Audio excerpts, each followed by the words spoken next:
Just silence. That is all there is now.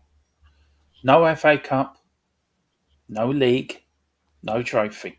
We're just all sitting here at silence, And let us remember what a shit show we saw last night.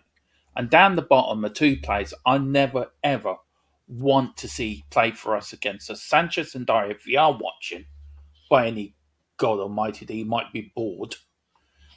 Please read what's going across the bottom at the bottom. It says Sanchez and Dyer never play for us again. For all the love of God, just go now and save us from more pain. Last night was a disaster. It was an embarrassment. It was a chance for us to win a trophy. We all seem to forget what a trophy is.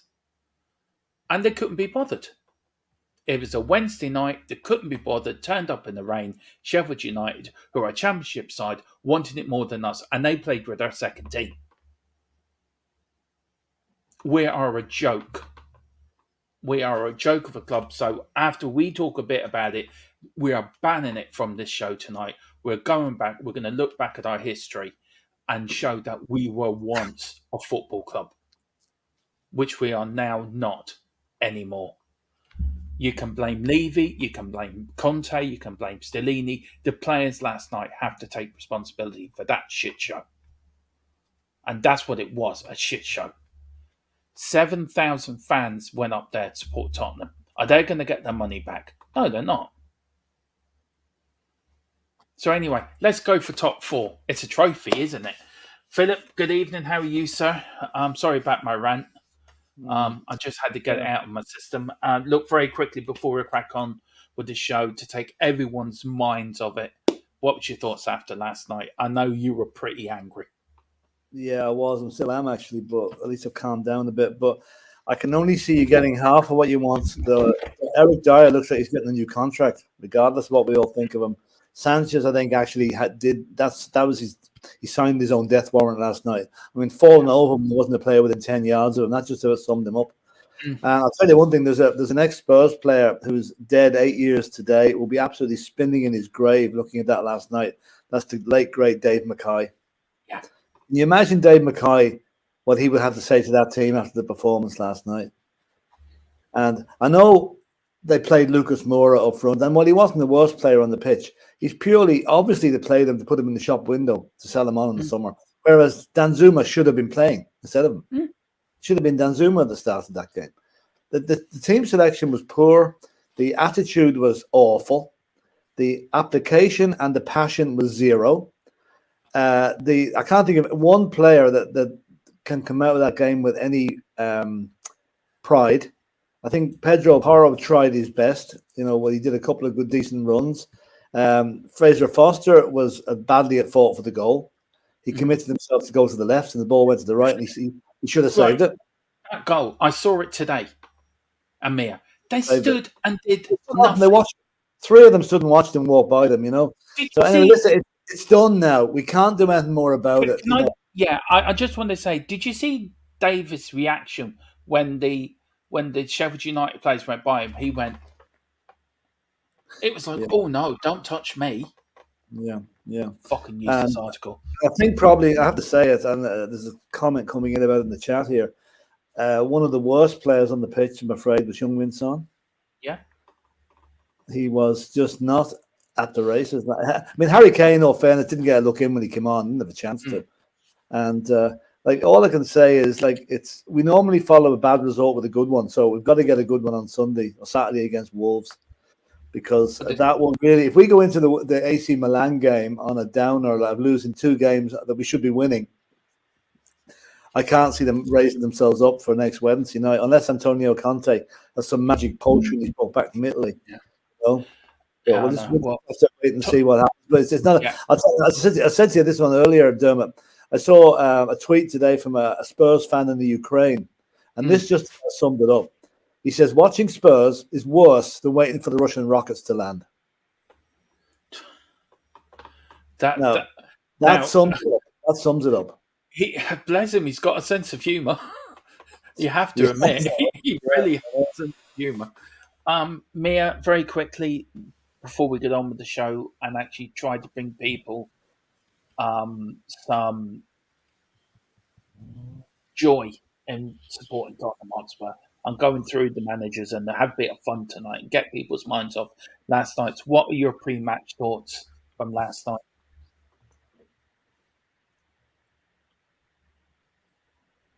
Mia Mia, is she's on mute. speechless. She's on Mia mute. is speechless, aren't you, Mia? Well, yeah, if you want to see my full thoughts, I have got a video up, so just a little plug there.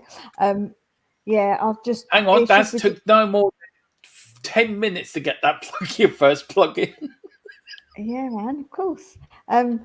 Listen, it was just ridiculously useless, wasn't it? Like, honestly, Sanchez just winds me up so much, and that's why I wanted Romero to be in that back line. I said it.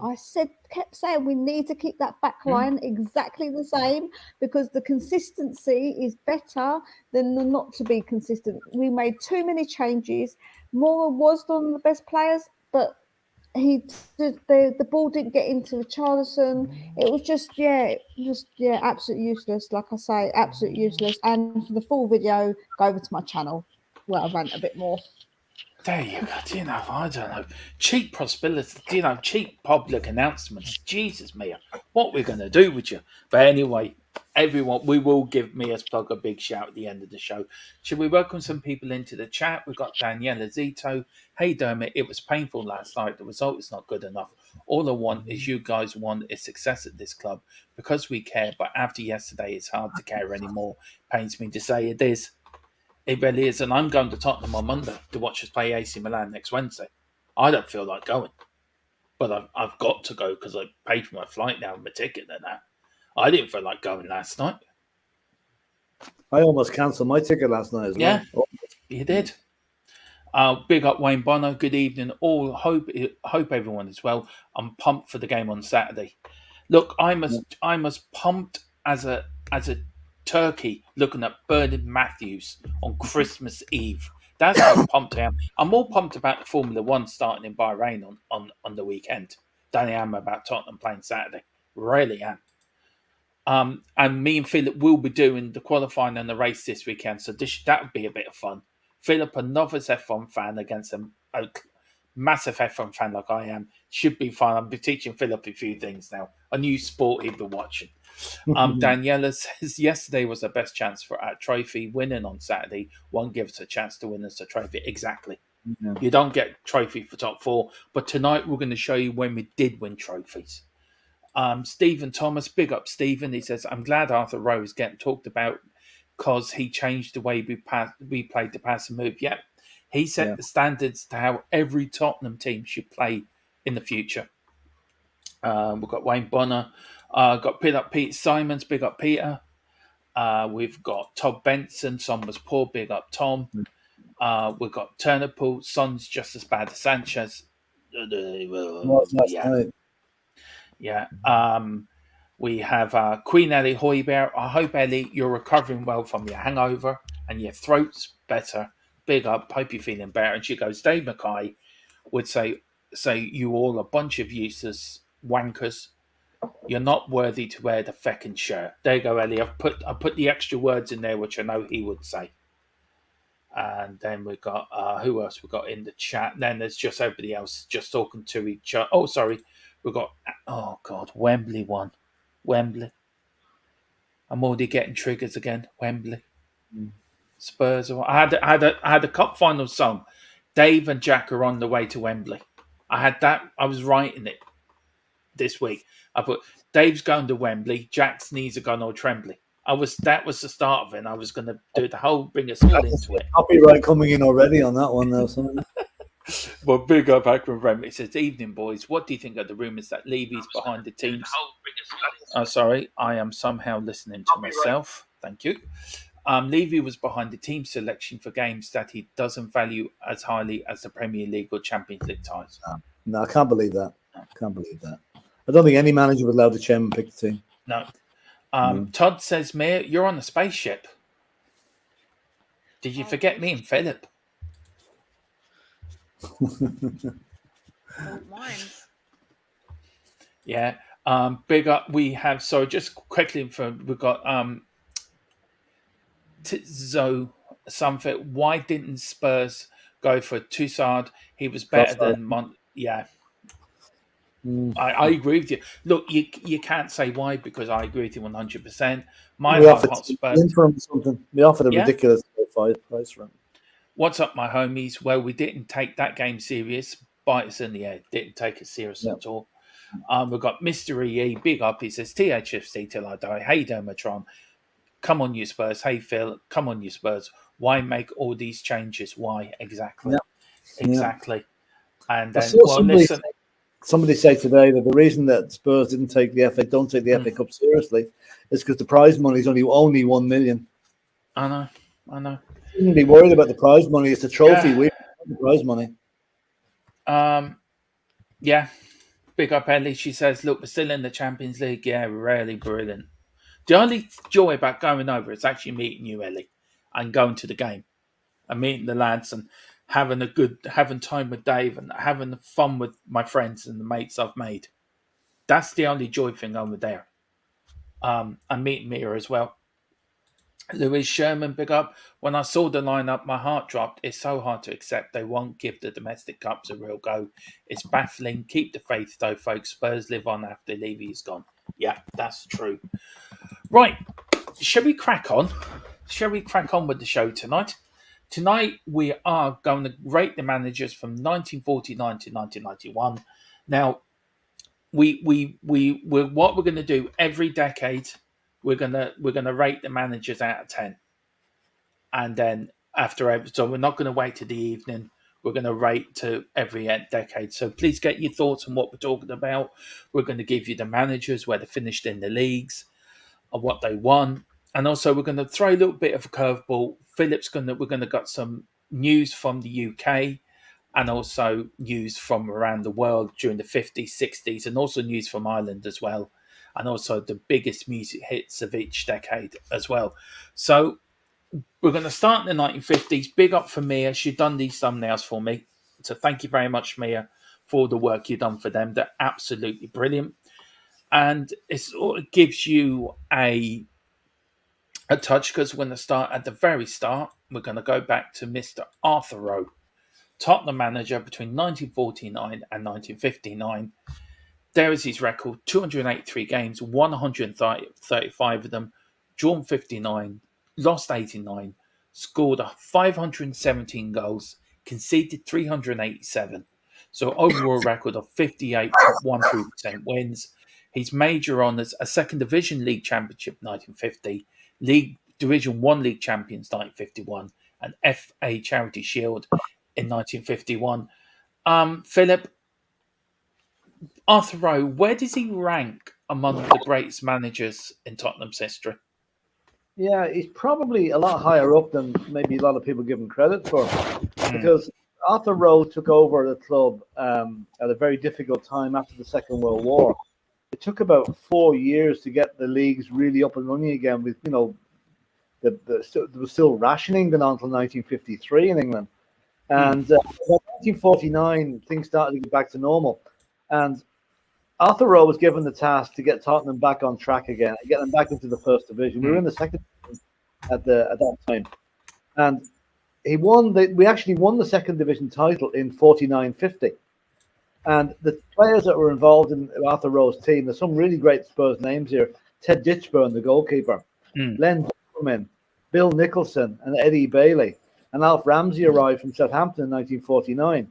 So it was a great moment for Spurs, because football, at that stage was becoming very increasingly popular after the war. People had missed it during the war, and the crowds were brilliant. There were massive crowds at the game.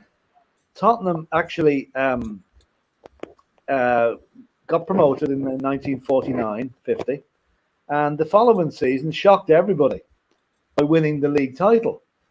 Coming from the second division to win the league title was not very common. If anyone's ever done it at all, I don't know. Oh, yeah, they have. Derby have done it. Nottingham Forest have done it in recent years, back in the 70s. Unheard of, and at that stage it was unheard of. Like we won the title by 3 points from Manchester United, and we won it because of a style of play that was completely different from what else was going on at the time. It's called push and run. Push and run meant pass, run, pass, move, and teams just couldn't cope with it, because up to that, the formula for football in those days was the goalkeeper would hoof the ball at the pitch and everybody would run after it. So Spurs changed that completely, and nobody could cope with it. No. It was a complete, a new way of doing it. And but the following season, and under Arthur Rowe, not quite so good. We finished runners up to Manchester United this year. They beat us by a couple of points. But the problem there is Rowe's team started to, a bit like Bill Nicholson's after the double, started to fall away. And one of the problems was, and now I'm sure the groundsman got sacked for this, the state of the White Hart Lane pitch apparently was absolutely atrocious in the 52, 53, 54 era. And Spurs couldn't play push and run on bogland pitches, lumpy pitches. Yeah. And so they find that they were copped on. The players began to drift away, and by 1955, Arthur Rowe was gone. I think it was possibly a mutual decision. Might have been a bit of illness involved there, and he was replaced by Jimmy Anderson, who I'm sure you've got who's for 3 years. Yeah, Mia. Arthur Rowe, as a Spurs fan, how important was he for building the foundations for what was to come in the 60s under Bill Nick and the 70s under Bill Nicholson? I would say he was, because obviously the style of play that he set for us, obviously set forward from then, didn't it? Let's be honest. That's sort of set the bar on the type of football that we wanted to play. So yeah, absolutely, it was very important. It was almost like a way. He paved the way in a way.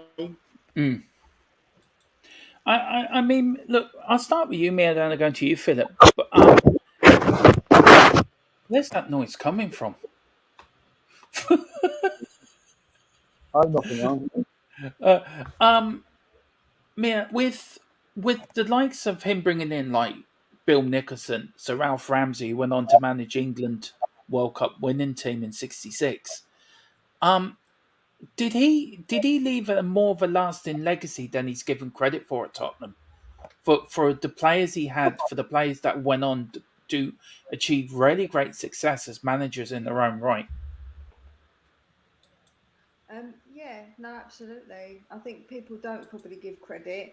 I think that it's obviously the more a bit more glamorous managers that maybe get a bit more of a bit like everyone talks about. So I do think he doesn't probably get spoken about as much. Yeah. Definitely not.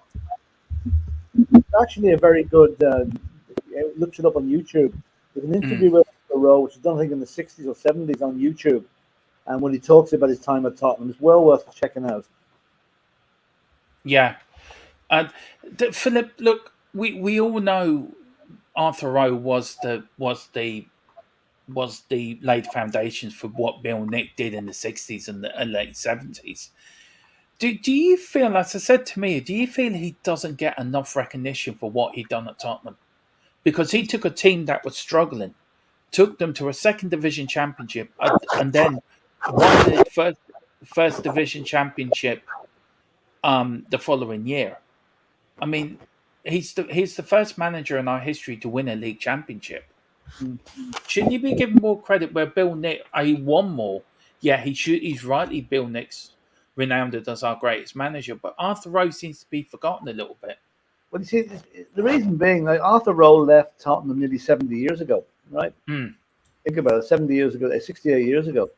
And as time goes on, the fan bases come and go. People are replaced by their sons and daughters and whatever. And each older manager, I couldn't remember the names of some of the managers pre-war, And I think Arthur Rowe's name has probably been slipped down a bit because literally fans nowadays are more interested in the present manager or the manager that's just gone by. And that's why I think Bill Nicholson will probably always have a greater profile, if you like, because of what he did. Arthur Rowe is deserving of a better profile than he has at the moment. And maybe a bit more recognition would be welcome for him because, like he is, as you rightly say, he brought us out of nowhere, and first of our manager to win a title. So he does deserve it, but whether he's going to get it or not in today's fickle way of football fandom, I don't know. Well, Arthur Rowe here, guys. I'll get you on this. Rowe was a. Hang on, where is it now? Where have I got? Here we go. Rowe was born in Tottenham and began his career at Tottenham Hotspur Nursery Club, Northfield United, as an amateur in 23, before becoming a professional with Spurs in 1929. He also appeared as an amateur for Cheshunt in 1920. He was a Tottenham player for 8 seasons after making his debut in 1931, in which time he played 201 games in all competitions and earned a single cap for England team. He was forced to retire in 1939 due to a cartilage injury. Mia, it's the same thing. Um, it's the same thing as Bill Nick. Came through the ranks, another player through the ranks who came good. Have we missed something at Tottenham even now, Mia, that we don't try to look after our players that become managers? Look, Arthur Rowe did it. Bill Nixon did it. Have we sort of gone away from that as a club? Yeah. I think we probably have slightly. Don't get me like we have got. Obviously, we've brought back Ledley King into the ranks, and we've got Mason as well. But yeah, no, I do think we don't do that enough. I think that's my problem. So when we have games and like we've got commentators, there's not enough Tottenham men on the show. Like there's not enough of them who are real Tottenham, and I think that's because we don't probably give enough to our own when they go as well. I feel like that we definitely miss out on that. Definitely. Philip, same question to you. Yeah, I mean, football's different in the 60s, 50s and 60s than it is now. I mean, managers, there was an awful lot more one club men in those days than there is now. It wasn't the money, it wasn't worth getting transferred to some other club because the money was so poor. Anyway. And the maximum wage was 20 quid a week up to 1962. Yeah. So, 61. So, I mean, players didn't move around so much, which meant the likes of Arthur Rowe coming through the ranks, and that was quite common at the time. And Bill Wilson, but probably one of the last to do it. I can think of very few Premiership teams that have appointed an ex-player as a manager. Okay, Steven Gerrard took over at Villa or wherever, and Ray Wilkins was managing for a while. Who else was there? But Liverpool did it for years, though, didn't they? In the 70s. But Liverpool always did it. It was always internal appointments in Liverpool up to the time where they stopped doing it, basically, whenever that was. So yeah, but again, it's because football has moved on. There was no foreign players coming in. There was no, as I say, no requirement to move. Why would you move from Middlesbrough to Southampton for an extra £1 a week? That's all you get. So Rowe and Nicholson were probably and Bill Shankly and Matt Busby. They were the kind of last of the Mohicans, if you like, in regarding one club managers that stayed with the club nearly all their careers. Yeah. And, it's not going to happen in the future. No. Here's a little thing about Bat Mosby, right? A little question for the chat, all right, and for the panel as well, but mostly for the chat. Can you tell me the club Matt Busby played for before he went to manage Manchester United? Just what club did he play for? So let have that in the chat for a few minutes. Let us know what the answers. Philip, just very quickly, do you want to go through do you want to do Jimmy Anderson and then go through what happened in the world around that time as well? So Jimmy Anderson had been, as far as I remember, with the ground staff for years, and I think he was Arthur Rowe's assistant really. He was on the staff anyway. I'm not sure he was assistant manager, but he was part of the coaching staff, and he took over from Arthur Rowe when Arthur Rowe retired in '55. And I think, as I rightly said earlier, Rowe had ill health when he left. So, Jimmy Anderson, I don't know much about him, to be honest with you. He's not one of the managers that really high profile, but he did get us to a semi-final, I believe, in one of the seasons he was with us. He signed some of the players that became the nucleus of the double-winning team. Yeah, he did.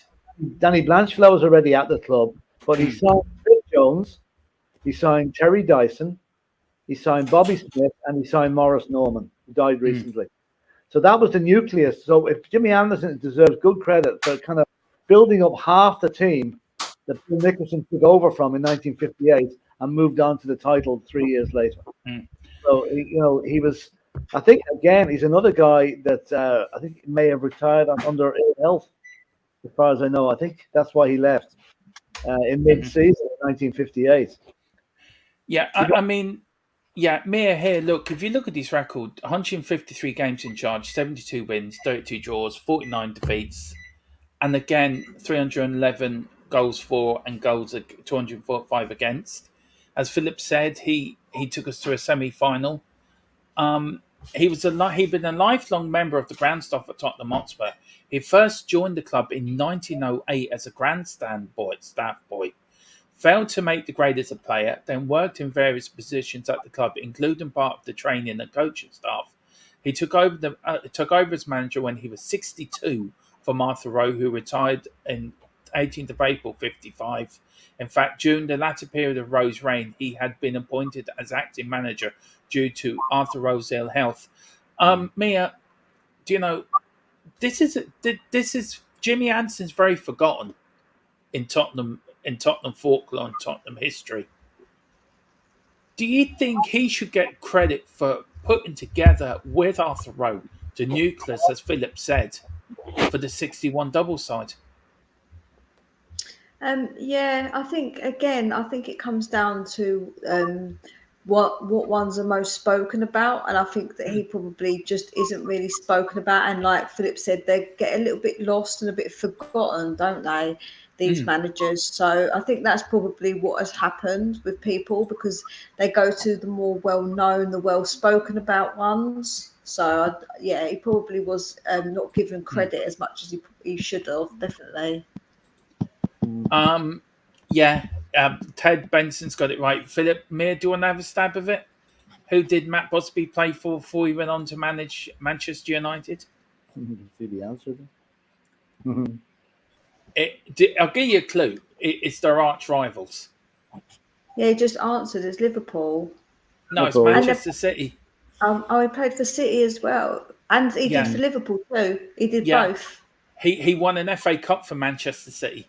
He actually won an FA Cup for City. When you think of rival, though, I don't think of City as Man United's rival because Man United were always the bigger club in Manchester. Manchester United didn't get big until they got money. No. So Liverpool is their rivals, really. Not really, Mia. Man City were bigger than Man United for years. Man United could not win a trophy for love nor money until they won an FA Cup. I think in the 90s. I think when Matt Busby came there, he won them their first trophy sort of in about 11 seasons.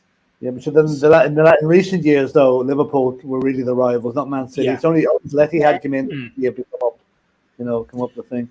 Yeah. Well, I mean, it's in Busby's time, it would have been more Liverpool, wouldn't it? Surely it would have been more Liverpool was their rivals than what City were. Yeah.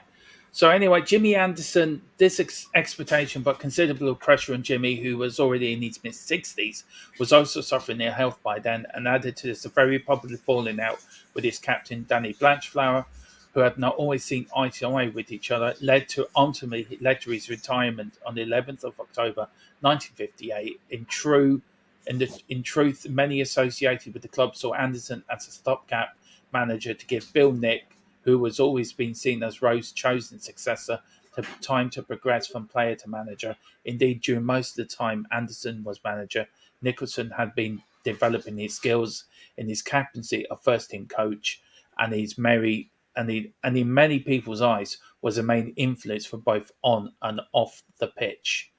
So that brings us to the end of the 50s. Philip, do you want to go through some of the stuff in the 50s? Yeah, I can give you some of the world events before we bring up the Irish events. Yeah. In 50, the Korean War begins with North Korea invades South Korea. 51, I Love Lucy premiered television on CBS network. Also in 1952, Elizabeth II became Queen of England after her father George, I think the fifth, dies. 1953, Jonas Salk develops the first polio vaccine. 54, the US Supreme Court rules that racial segregation is unconditional Brown versus Board of Education. And then in 1957, the USSR successfully launches Sputnik, which then led to the space race between America and Russia. And then in 1958, NASA was created. And then in 1959, St. Lawrence Seaway is completed. Now, thank you. Ellie did all the work around the world stuff and the music stuff she's found. So big up, Ellie. Thank you for all your work. Philip, you've got the Irish here from 1950 to 59. This is the Irish news. Do you want to take us through it? Yeah. 1950, George Bernard Shaw, the playwright, dies aged 94 in England. And this is one now the Irish people understand. Mayo win the GAA All-Ireland, which is quite a momentous moment for them. 1951, the Fianna Fáil party and the independents form a new government here. And if Mayo won the All-Ireland again. But I have to add, they haven't won it since. Right, where is he? Right, we'll take him off for a few minutes, the fecker. 1952, an Aer Lingus DC-3 crashes in Wales, killing all 23 on board, and Dermot Morgan, also known as Father Ted, was born. 1953, Kilmainham Jail, Dublin, is made a national monument. The leaders of the Easter Rising were executed in 1916, and Brian Kerr, the Irish soccer manager of later years, was born. 1954, the first public performance of James Joyce's play Ulysses in Dublin, and Johnny Logan, who won the Eurovision Song Contest about 47 times, was born. In 1955, then US Senator John F. Kennedy and his wife Jacqueline visit Dublin, and actor Brendan Gleeson was born. So there you go. So let me get the next bit. That's only the first part. I've got to get the second part now. Oh, you got the second part. Okay. I can read them out. In Melbourne, Ronnie Delaney wins Ireland's first Olympic gold medal in 24 years. Great for Robert Delaney. Petrol rations introduced because of the Suez Canal's crisis. Soviet satellite Sputnik passes twice over Ireland. God knows what it was looking down and what it was seeing at the time. The Russians, right? You got this thing coming over Ireland, right? And you got all these Russians in the USSR looking, what's happening in Ireland? Just slow the people going to the pub. What do you reckon what the Soviets were making for at that time, Mia? They're probably wondering what that stuff in your glass was. They're like, what is that stuff? They're saying Guinness or something? Oh, it's Guinness. Oh, what the heck is that? Dermot Gallagher, Sky's resident ref, was born.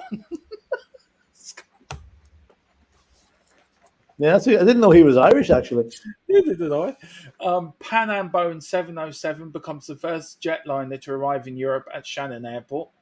Michael Flatley was born, the man who brought Riverdance to everybody. First female Garda policewoman graduated. Yeah. Fair play to her. And the first Irish music charts top 10 were published. Yeah. Look, I got a bone pick with you.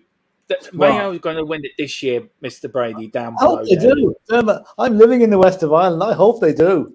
But there's so many false dawns with Mayo, you know. Like I know people that live in England and they come home from each Mayo All-Ireland thinking this is it.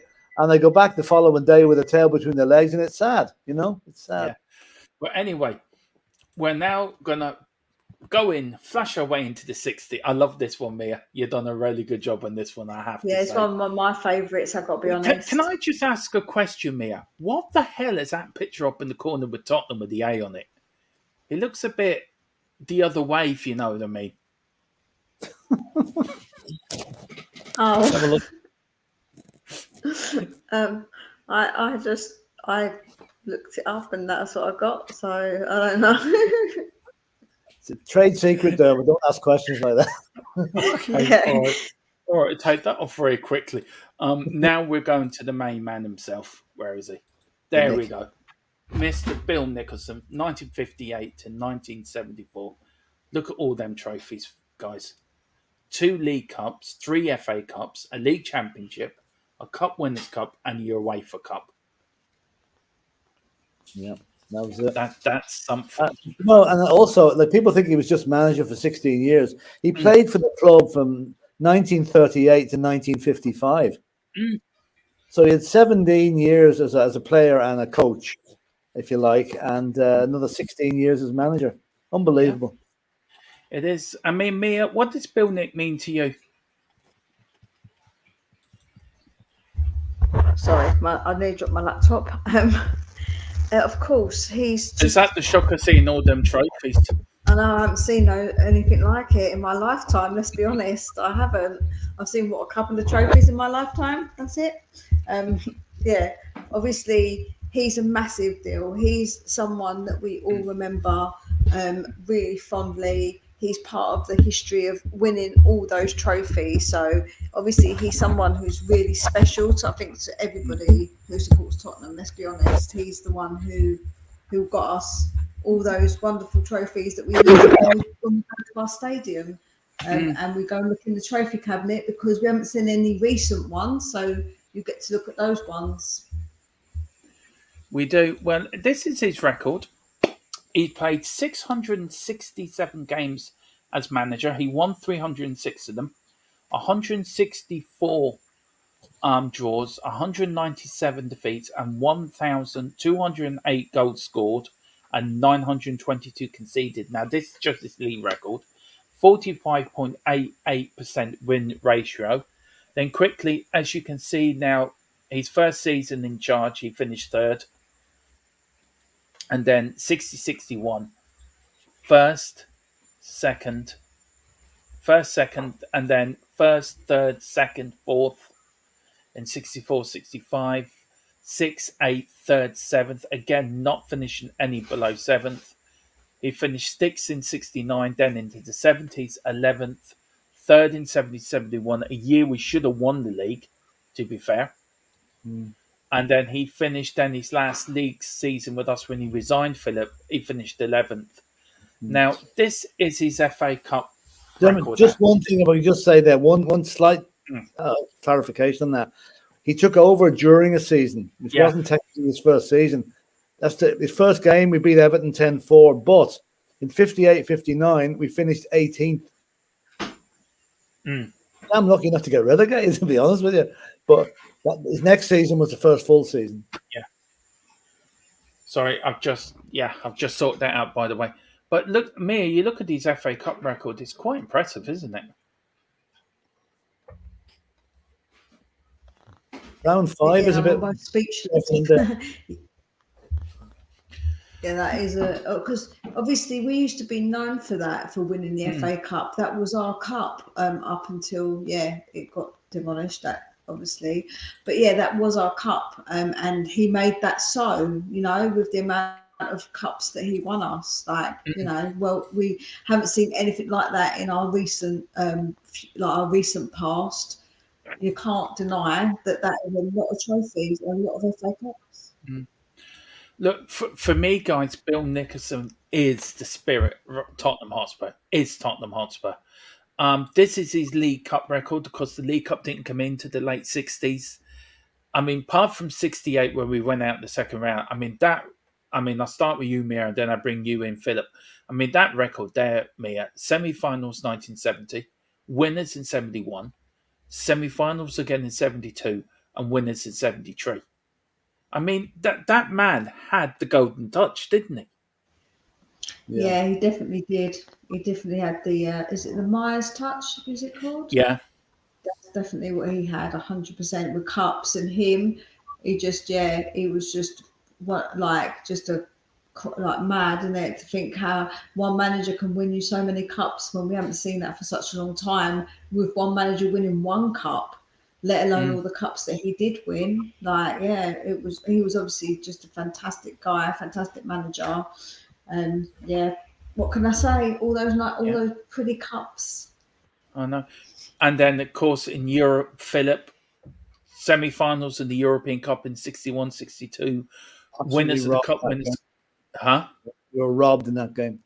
Yeah, I know. We will get Philip's post-match reaction to that game in a pre-record. We are going to cover that game. We're going to get Philip's pre-match. He looks as angry now about that game than he did as after last night's game. I mean, he was just, I've never seen him so angry. Cup winners in 62, 63. Second round of the Cup Winners' Cup for 2 years running, 63, 64, 67, 68. then of course I made an error and forgot to put the UEFA Cup wins in. So we won the UEFA Cup, we won the League Cup in 71, UEFA Cup in 72, League Cup in 73, runners up in 74. Philip, the final in 74 away to Feyenoord and the rioting and everything that went with it. And then the poor start he had then to the 73, 74, 75 season. Then losing 4-1 to Middlesbrough in the League Cup, the game that he resigned after. Do you think a lot had to do what was happening at the end of the 73, 74 season that made him think, look, I've had enough here? Are we doing this in reverse order? I think we should we not go to his achievements in 61, 62 first, but leave Yeah, this to you can do, but I just wanted. I know where you're coming from, but this is the saddest part of his reign. I think it's best left to the end. There's a lot more joy to be had before that. I mean, what Bill Nicholson did at Tottenham was, from coming 18th when he started off with them to winning the league 2 seasons later, and we actually won that game. We won 15 of our first 16 matches, and drew the other one. I mean, I don't think that's ever. But I'm open to correction here. I don't think that's ever been matched. It may have been come close to, but 15 wins and a draw in 16 is incredible. I mean, Bill was a hard man. We know that he was a hard taskmaster. He treated every pound like it was his own in the club. He was a forerunner of Daniel Levy, and. I would say going to the early part of the biggest after winning the double, which is a fantastic achievement, to sign Jimmy Greaves, that was just a stroke of genius. And I think that was probably the reason that we won the cup again the next year. But I think we'll have to sort of take the double side of 61 as probably the greatest Spurs team ever, because that had not been done for that century. The double had never been done in the 20th century to that, and it was quite an achievement. And, I was, what would you say? It was a couple of years after that I started supporting Spurs because I was a young kid. And it's because of the double. I wasn't living in Tottenham. I had no connection to Spurs at all, but I liked the name. And I liked they were the team of the moment. I said, jumped on the bandwagon, and that was it. I'm here ever since. So. I mean, you look at his record here. I mean, look, first, second, third, fourth. Hang on, sorry. Okay. 6th, 8th, 3rd, 7th. I mean, up to nearly the end of the 60s, he never finished below 8th in the league. I mean, do you think Bill Nick, and again, I would probably get in Bob Shankly into this, so Matt Busby. You look at Bob Paisley or Fagan, all the great managers of the 60s and 70s and probably the early 80s. Does football miss these, and Brian Clough as well, you can put into there? Do football miss managers like Bill Nicholson for his first from not backwards and coming forward, if you know what I mean? He was always had the best interests at the club first, Mia. Do you feel managers now don't have the same importance as the managers back then? They ran the football club. I just think it's changed. I just think football has changed to what it was back then. Because don't forget, like all these managers managed for a really long period of time. Now that doesn't happen anymore. It's just chop and change. Where obviously the last the managers that stayed the longest were Wenger and Alex Ferguson. And I know that obviously at the moment we've got Klopp, who's been there a while, and Pep, but it doesn't really happen like that very often anymore. So I think it's probably to do with the fact that the times have changed with managers, how managers are treated, how managers what they are in the club now. It's very different. It is very different. Philip, we're being asked by Todd Benson, Dermot and Phil, how are the Levy out protests going? Do you have any updates on what Stelios is up to? Now, I'll No, let you go first, Philip. I think you can speak for both of us, Philip, on this, so I'll let well, you go. the protests they're going on. I mean, we hear snippets of what's happening. I mean, there was supposed to be a protest in one of the matches, and there's protests outside the stadium. But there's been nothing of significance that we've heard of. Now, that's not to say it's not happening. And I don't know what Stelios up to at all. And I don't know what he can get up to. But, really we're no wiser. Maybe this weekend might bring something more, but or the next home game. But no. There'll always be protests against Levy, but I don't know what stage they're really at the moment. To be honest, on this channel, and I think Philip would back me and Mia as well, we try to stay Levy in the middle on this channel. We don't try to get carried away with all the other channels that we respect all views on this channel, yeah. really, but we try and keep it, down the middle as we can. Yeah. And also, can I say, we don't want to be mentioning other YouTubers. We don't need to be mentioning other people. Like, they do their thing, and obviously we like to talk to people on here with your own opinions. It's better to keep it that way, because then otherwise things get mixed up and could be misconstrued and what's been said. So let's keep it respectful and not talk about other YouTubers, because I just don't feel like that we need to really do that. We don't need to do that, No, and look, whatever Stelios gets up to, stand to him. It's got nothing to do with me or this channel. I have my own personal views on them anyway. But I'm not going to sit here and say, look, I'm in the middle. I'm not Levy in, but I'm not Levy out either. I think there's some good things Levy has done. And again, I'm hearing myself because of my bloody phone. Sorry. I'm in the middle. I'm not Levy in, but I'm not Levy out either. I think there's some good. That's proof that Dermot likes the sound of his own voice. Yeah, I was going to say that. I didn't mean that. No. I'm trying to check something on my phone. No. Look. Whatever other YouTubers get up to, it's up to them. We're not going to go down the same route on this channel. We tried to keep it. Friendly, good-humoured.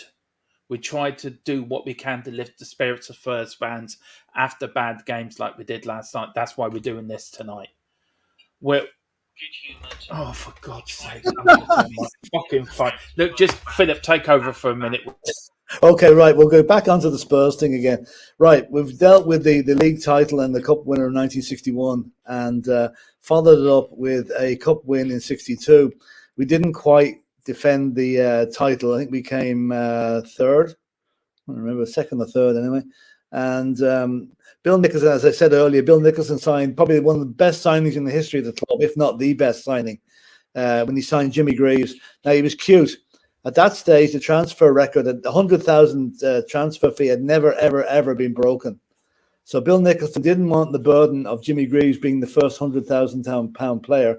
So he paid Milan 99,999 for him, and brought him home after quite an unhappy 6-month spell in Italy. Now, Jimmy Greaves started off his career at Chelsea and scored a bagload of goals for Chelsea before he went to Milan. But we're not all that against him because, Jimmy Greaves he's always regarded as a Spurs player, not a Chelsea player, because of the record of goal scores that he did for Spurs, which was only beaten there a couple of weeks ago by the great Harry Kane. So anyway, Jimmy Greaves was central to the campaign and winning the cup, and we beat Burnley 3-1 in the final. Jimmy scored the first goal, but Danny Blanchflower got the Bobby Smith got the second, Danny Blanchflower got the third. And Burnley were actually, even though Burnley won the title the year before we won it, so Burnley were no dopers, And then this was brought us into the infamous Benfica game in the champ. This is as a result of the Champions, or the European Cup as it was called then. We played them in the semi-final of the 61-62 season European Cup, and we lost the first leg out in Lisbon, and in the second leg we were absolutely done by a corrupt referee who disallowed a perfectly good goal, gave every decision to Benfica, and we went out by, I think, 1 goal. We lost by a goal. But that game, I believe there was no all-ticket games in those days. You queued up at the ground. And I believe the queues at the ground started about 11 o'clock in the morning of the match to get into it. There was that much interest. Wouldn't be surprised, Philip. I mean, I mean, you've seen articles or YouTube clips of that great night in Spurs, the first ever European journey. How much does it mean to you that we were the us, Man United, were the forefronters of teams that were prepared to defy the Football League, who did not want teams to go in to Europe at around that time? They were dead against Man United going into it, and before the Munich air disaster. How important was it for the likes of Man United and Tottenham to be the forefronters for a show? Look, we can play in Europe and we can fulfil our league campaign as well.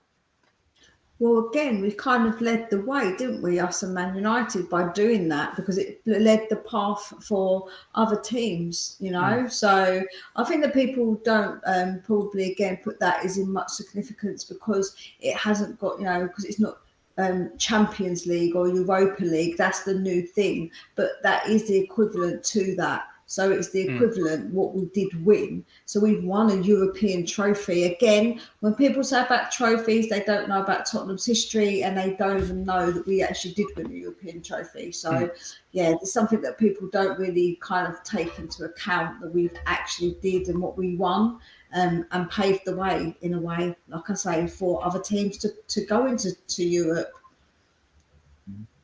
Do you know, Philip, why, Tequila's asking, why were they so against going into Europe? Wasn't there something to do with the league they were afraid they wouldn't fulfill the league fixtures, wasn't it? Something along them lines? I think they were the forerunners of the FA were the forerunners of the Brexiteers. I think they wanted to keep everything at home. They didn't want to allow them Johnny Foreigner into the equation at all, you know. And I'm sure there's a very good podcast, something that explains all that, because it's a bit like the Super League, only this was the sort of the forerunner of the Super League thing. And fair play to the clubs for just digging their heels in and saying, "Listen, we're doing it." And can you imagine if they hadn't done it, what would have happened? Oh no, you know. And I mean, the fact that Spurs were the first team to actually bring home a European trophy was bore out the right decision they made to go ahead and play in Europe. Yeah, you know, it was great to see it. I mean, and that's like Danny Blanchflower was coming towards the end of his career, and it was great to see him get a European medal. He left Spurs the year after, so you know it was just great for him. And I've told this story before, but I'll always tell it. And it's probably one of the one when Bill Nicholson made a bit of a boo boo. It's before the final with Atletico. He took a team talk in Rotterdam, or wherever the match was. It was in Rotterdam, I think it was. Yeah, it was in Rotterdam. And he built the Atletico Madrid team up to be the greatest thing since sliced bread. That the goalkeeper was 6'9" and brilliant in the air. The centre half was never beaten in the air. The centre forward could score goals for fun. He scared the living daylights out of the team. So when Bill had gone, back in the hotel, Danny got the whole team together. And he gave what's regarded as the greatest inspirational team talk in the history of football. He made those Spurs players feel they could beat anybody. And so they did. They went the next day and they won 5-1. They absolutely blitzed Atletico Madrid, didn't give him a chance. And that was Danny Blanchflower's final parting shot with Tottenham. And that is one of the reasons why when Bill Nicholson actually left the club, he wanted Danny Blanchflower to succeed him. But that's for another day. That we will be getting. Mr. EE, I love your comments, always do, and I think this is the best one. This is the best one yet. We can thank Maggie Thatcher. Firstly, I don't know what the hell she's got to do with it. Yeah. We can thank Maggie Thatcher and Liverpool's genius fans for missing out on Europe several times in the 80s. Now, look, look, on Heysel, you can blame the Italian fans, you can blame the Liverpool fans. It was, I think, 6 of one, half a dozen of the other. Look, there was a wall there, it did collapse, and a lot of Italian fans did lose their lives, sadly, and it was a disaster. As for Maggie Thatcher, I don't know whatever she did well in, do anything for football, to be fair. I think she was playing centre field from Chesterfield, wasn't it? Was she? Is that what she did? Because she did fuck all for the Irish. Anyway, that's my own opinion on her. Anyway, right. Yeah, Maggie Thatcher isn't a big name in my household. When I was a kid, Adrian Soccer says Spurs were the first British team to win a European trophy and the first to win two European trophies: Yeah, the European Conference Cup and the UEFA Cup. Correct. that's right. Um, Todd Saskin Dermot, why do we sing "Glory, Glory, Tottenham Hotspur" if we suck so bad and everyone takes the mick out of us? Because Oh, we are "Glory, Glory, Tottenham Hotspur." mm, mm. We That are the song since the 50s. That's been yeah, it's our song, and yeah. other teams have tried to nick it off us, but it doesn't sound right anywhere else. That's a Tottenham song and always will be, Yeah. regardless how Miss, bad. yeah, Mr. EE's put here as well, Mira, I put this one to you. She said, Maggie Thatcher supported UEFA and suggested to ban English club Dermatron at THFC till I die. Look at that. Yeah, I know. That's why I don't like her. Maggie Thatcher was an evil beep, beep, beep, if I could swear. Absolutely. Mia, what's your thoughts on Maggie Thatcher and supporting UEFA in their suggestion to ban English clubs? Yeah, I'm not good. It's not good, is it? Like supporting them in doing it.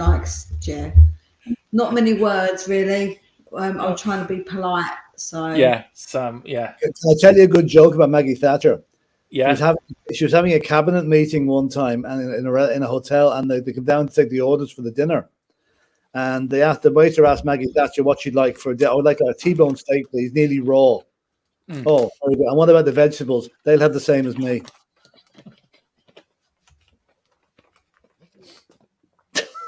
Was that on Spitting Image back in the day? I think it was, yeah. Yeah. Yeah. Big up Mick Harm. Look, Mick's in the house. Big up Mick. Says, good evening, Dermot, Philip and Mia. EE says, Maggie Thatcher, oh God, that name gives me shivers, was all for having English clubs banned. If you look on YouTube, she was grandstanding against football and supporters every chance she got, as if all fans were dumb hooligans. I mean, this is a good way to bring us on to Bill Nick's sort of ending at the club, Philip and Mia. Well, it is. We can just briefly go down through his other achievements, though, before we get to that. Yeah, go on. You can bring down there. Go on. Yeah, John White was tragically killed in 1964, Yeah. which is a huge blow to the club and Bill personally. Mm. Danny Blanchfeld left the club, and the double side just broke up. That was the end of the double side. Bobby Smith went off to Brighton, as far as I know, and Bill Brown went to play in South Africa. Morris Norman went off to, I don't know where he went to. But then 1967, he rebuilt the side with Jimmy Robertson, Frank Saul, Alan Gilzine, and such. And we beat Chelsea in the final in 1967, which is great, 2-1. Now, well, we never, but all the time, the year after that, he brought in Martin Chivers. And then obviously in 1969, 70, Jimmy Greaves left the club in a swap for Martin Peters, which is a tragedy for Jimmy because he never really regained. He retired a year later. After 1 year at West Ham, that he'd had enough. Says a lot about West Ham, really, doesn't it?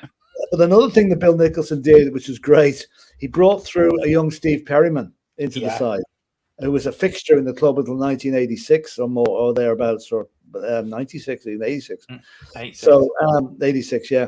So they won 3 trophies in the early 70s. They won the League Cup in 71 and 73, as you said, and the UEFA Cup in 72, when after traipsing around Europe and beating everybody in sight in Europe, they ended up traipsing up the M1 to or the M6 maybe, to Wolverhampton in the final.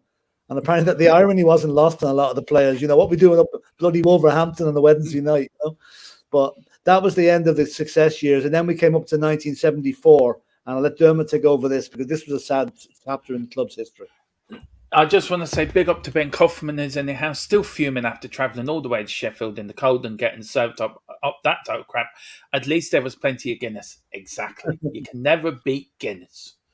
I just want to bring back this one because this sort of brings us on all dumb. Look, Philip and Mia, in the 70s, it was starting to creep into the game, this hooligan problem. Yeah. And of course, Tottenham, of course, wasn't immune from it either. Of course, 73, 74, or against Chelsea, the big fights, of course, whoever lost went down. We didn't cover ourselves in glory against Feyenoord in that final away from home. Totally embarrassed us, the club, and everyone. Philip, I'll start with you. What do you remember of that game? And sitting what we've showed it on here before the match. What was your thought as a fan watching that, seeing fans representing you club that you supported? How did you feel, and how do you think Bill Nick felt Well, I watching mean, that happening? if we were disgusted, and I'm sure Bill Nicholson was twice as Mm, disgusted. Because remember, Bill Nicholson had come through the Second World War. He'd seen Europe ravaged by the Nazi yeah. hordes. And now here we are, the football fans out in Holland, literally trying to cause football World War III. It was Mm, terrible. It was awful. And I think even it got so bad, I think there was even questions raised in the Houses of Parliament about it afterwards. And Spurs were not mentioned in a very good light in those questions. So it was a terrible time. And I think it made Bill think, he was getting on in years a wee bit. I think he says, "What the hell do I need this for? I've done my bit. mm. I've been successful. I think I'll call it a day." Now that was when the club did not cover itself in glory any way at all, with the way that they treated him at the end. And I'll Mm. pass you back to Dermot for that. Yeah, Mia. I mean, what's your thoughts on the way it ended for Bill Nick and the way the club treated him? Because he wanted Danny Blanchard to take over, they ignored him, and they brought an Arsenal man in. What I mean, how do you feel now? Look, if you were around then, would you be protesting outside the club, thinking, "Look, don't treat Bill Nick this way"? Yeah, I think I probably would because of the amount he won us. I think that that the what he done for us. It was really bad the way he got treated. And going back to the hooliganism, that's never acceptable. Obviously, I wasn't there, but I know what happened, and it's disgusting that anybody behaves like that. That is not the Mm, way to behave, and it's just like you say, it makes the fans look bad. It made Tottenham fans look bad, and just fans in general, like being labelled all of us being hooligans, which is not the truth. So yeah, that's obviously it's disgusting that they behave that way. Absolutely. And yeah, it was bad the way they treated him at like towards the end. Yeah, like especially after what you'd won us, I can never understand it. The club doing that really is a bit like, be a bit more respectful for somebody who's come in and done what they've done for the club. But yeah, that obviously wasn't the case. I think yeah. they got the huff actually because Danny Blanchflower, Bill Nicholson contacted Danny Blanchflower about the job without going to the club. Bill wanted Danny Blanchflower to come in with Johnny Giles as his Mm, assistant, and the chairman got the huff over that, and the rest is history. mm. I look, for me, I think it was a very, very bad move by Spurs. But look, that was the great Bill Nicholson. So what do we rate him out of 10, guys? We didn't do it for Jimmy Anderson or Arthur Rowe, so I just get your thoughts on that. But Bill Nick, out of 10? 9. Mia? 9 from me as well. 10 out of 10 for me. For Jimmy Anderson and Arthur Rowe put together, Philip, out of 10 for pairing them? I give Arthur Rowe an 8 and Jimmy Anderson a 7. Yeah. You, Mia? I'll probably give them both 7s. I would probably give Arthur Rowe an 8 and Jimmy Anderson a 7.5 for paving the way for what was to come. But yeah, so Bill Nick out the club, never to return. He did return in the 80s under Keith Burkenshaw, but we will return to that. But at the moment, Bill Nick was resigned as a greatest manager. And we're going to go through a bit of the years now, what happened around the world in the 60s. Um, well, we got the Irish part, but anyway, the biggest US hit in the 1950s was Elvis Presley, "Don't Be Cruel" and "Hound Dog" in 56 and in 1956, and the biggest 60s hit in America was "The Twist" by Choppy Checker. That was the biggest hit on the Billboard at the time. Philip, do you want to go through some of the Irish news Yeah, in the 60s? 1960, the Alitalia flight 618 crashes on takeoff from Shannon Mm-hmm. Airport, killing 34 people. Bono of U2 was born. This is in 1960. Yeah. 1961, Hurricane Debbie hits Achill Island with wind speeds of 114 miles an hour. Oh my God. And Daniel O'Donnell, the great Daniel O'Donnell, was born in Donegal. Every time I hear that name, Philip, I get sweats. Right. Do you remember the big storm of '87? Yeah. We had in the UK? Do you remember that, Mia? The big storm, and in Yeah, '87. I remember it. I remember going to school thinking I was going to get blown away. I Yeah. remember. Well, my mother decided to take me to a Daniel O'Donnell concert, right, with her with family, friends, and lovely, right. And I had a bug, and I threw up through the whole concert. Right, couldn't stop throwing up. She gave me this note to walk all the way round, past my headmaster at school, who I had to meet the next day, totally embarrassed. And I met a friend of mine who was there with his mother. He looked just as horrified as I did. Had to walk all the way up to and give him this note from my mum to get a song played for her. I was horrified. Well, I'll tell you the joke about Daniel O'Donnell. Remember there used to be record stores when there was a thing called Records called the Virgin Megastore in Dublin here. And this guy was walking along, and he came outside, and he saw this friend of his standing outside the Virgin Megastore with 48 packets of condoms under his arm. And he says, "What the hell are you doing with all them?" He says, "I have to tell you," he says, "I went in there to buy a Daniel O'Donnell album, but I was too embarrassed to ask for it." Anyway, Philip. Carry on. Yeah, anyway, 1962, the first edition of RTV's Late Late Show, it was aired, and it's still running to this day. Pauline McGlynn, Mrs. Doyle in Father Ted, was born. 1963, John F. Kennedy arrives in Dublin for a 4-day state visit, and 22nd of November 63, he was assassinated in Dallas. Can I just say something? Do you think he should have stayed in Ireland? Well, he's from Wexford. Why not? You're on very thin ice, Mr. Brady. You're on very thin ice now. Okay. 1964, writer Brendan Behan dies in Dublin, and Che Guevara lands in Ireland on a diverted flight to New York. He had a chat with the president here, apparently. 1965, English replaces the Latin Mass in Catholic churches, and Ireland enters the Eurovision Song Contest for the first time. And it wasn't My Lovely Horse either. Yeah, and I tell you, the Eurovision Song Contest has never been the same since. No, it hasn't. It hasn't. Right, this is now 66. Yeah. Nelson's Pillar in O'Connell Street was blown up. Right. The 50th anniversary of the Easter Rising. Yeah, can I actually stop you there? Now, that there is quite a symbolic twist to that, because it was the last thing of the British within Dublin, wasn't it, Philip Brown times? Yeah. And of course, the tension was revving up in the north. So what did the IRA decide? Let's go and blow up a pillar. Apparently that head is somewhere in the Irish Museum. Yeah, it is. Yeah, and also, can I just add, while in the news from around the world was 1966 not mentioned, because that's a very a year that a certain team won a cup, a big World Cup. For God's sake, here we go. Just saying, that was Lord. a big against England. Violated, you know.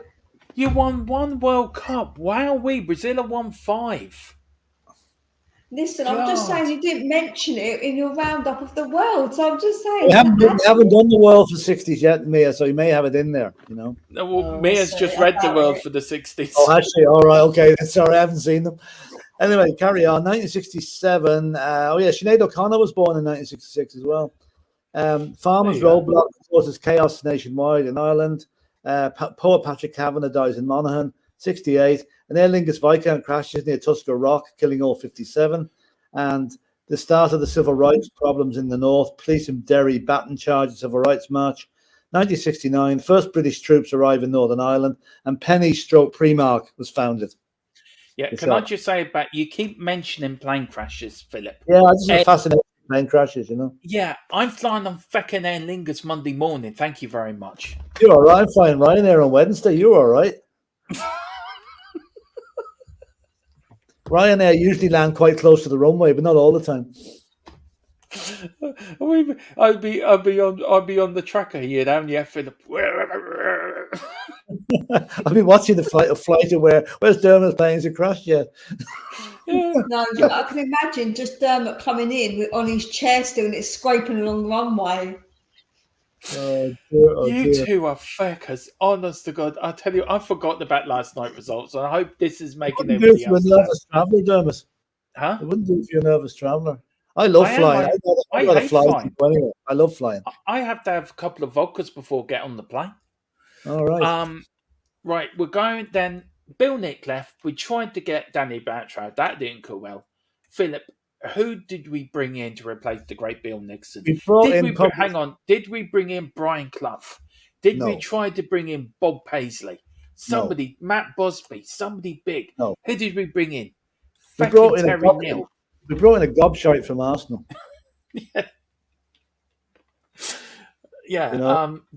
And When- anyone wonder who this gobshite is? He's there in front. Look at him. He doesn't look anything Tottenham at all. He looks like a fucking blooming salesman. He's known as Agent Neil because when he finished at Tottenham, he went back to Arsenal and said, "Lads, mission complete." Mia, what's your thoughts on this gobshite? He looks like he should have managed the flower lovers down the road from us. Now, I'm not seeing this as lads now. Come on. Terry Neal never gets mentioned once at Tottenham history. So I think we should put that right tonight. I'll mention him once and forget about him. Yeah, that's it. That's why I didn't do a lot of work for him, actually. That's it. That's all I've done. I didn't really put a lot of effort into this one. Terry Neal, manager. Couldn't be bothered to put up his years he was manager because he's a gobshite. Played 89 games, won 31, drawn 26, lost 32. He had a worse record than Mr. Christian Gross. 427. He conceded 126. I mean, he won short of actually scoring as much as he conceded. But yeah, he didn't have long to wait. He went straight back down the road in '76 and took over the Gunners for the next 7 years.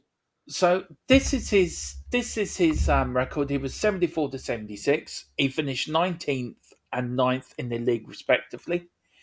He finished in the FA Cup 74, 75, and then the third round in 76. League Cup in 75, he reached the semi-final, which we lost to Newcastle. Pardon me. And then in 1976, we lost in the third round. Philip, I start with you. How can you describe this man? He's an Arsenal man through and through. I mean, does it even now? Does it? Be honest with you though. Ask you answer question. I will be honest. Does it still hurt you now that he become my manager and that over 30, 40 something years later? When we could have had Danny Blanchard and Johnny Giles as a double act taken out, I mean, that would have been a great combination to have for Tottenham. But the board got the huff just because Bill Nicholson showed a bit of initiative and rang Danny Blanchard out of turn. Granted, they said no, we're going to. Like, I don't know who the scout was or who the headhunter was that got Terry Neal. But I hope. I don't know. Even now, it's the most unbelievable appointment in Tottenham Hotspur history. Yeah, it really is. It's like Maggie Thatcher being elected leader of the Labour Party. It's just, Jesus Christ. It shouldn't have happened. Anyway. Mia, how can you just top that? Maggie Thatcher being elected as Labour leader. I can top it. Whenever I hear Maggie Thatcher, I always think of Austin Powers. Maggie Thatcher on a cold day. Maggie Thatcher on a cold day. That's what I always think of. So, well, anyway, Terry Neal. So out of 10, what do we give Terry Neal as manager? I'll give him 1 for turning up.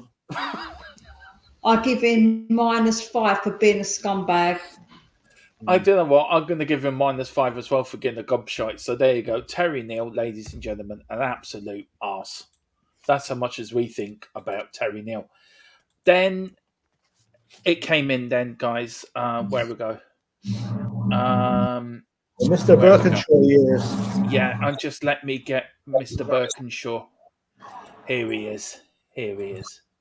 There's Mr. Keith Birkinshaw. He's coming up now.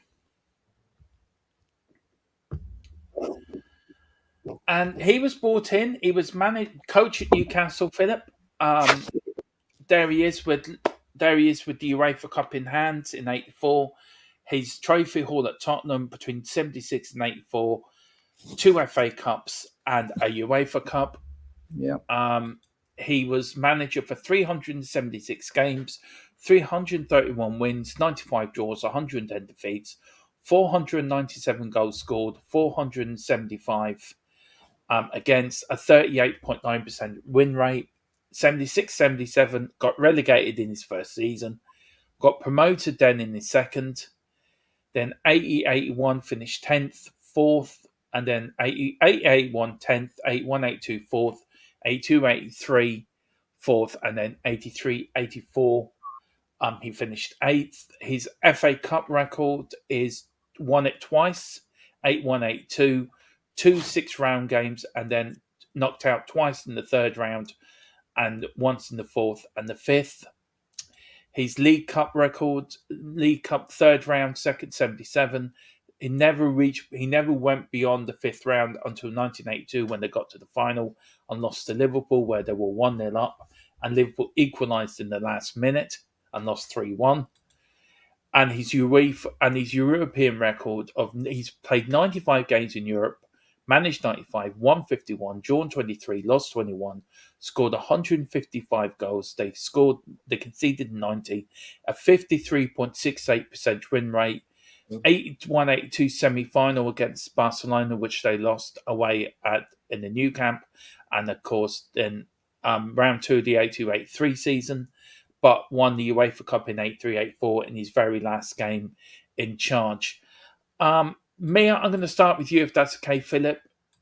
Your thoughts on Keith Birkinshaw? Is he the greatest manager Spurs have had since Bill Nick?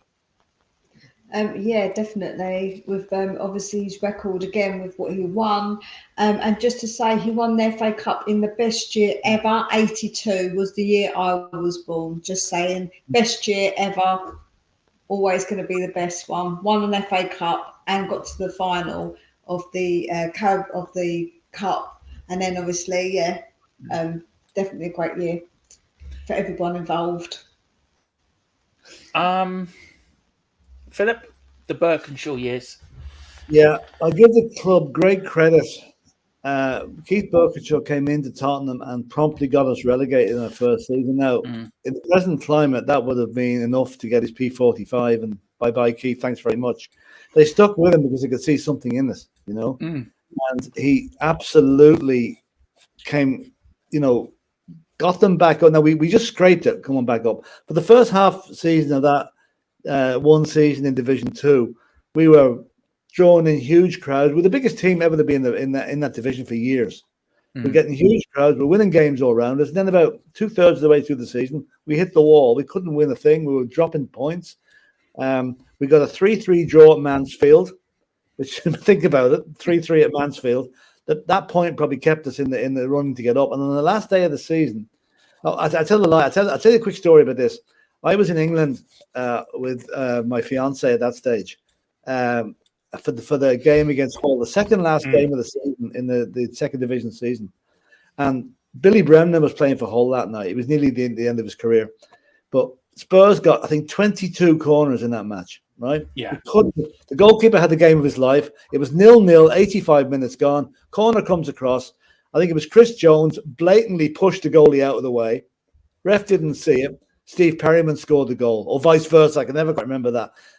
That was 1-0. Went to Southampton the following Saturday, needing a point to get promoted. Southampton hit the bar in the last minute, I think. And that crossbar kept us in the promotion place. We went up.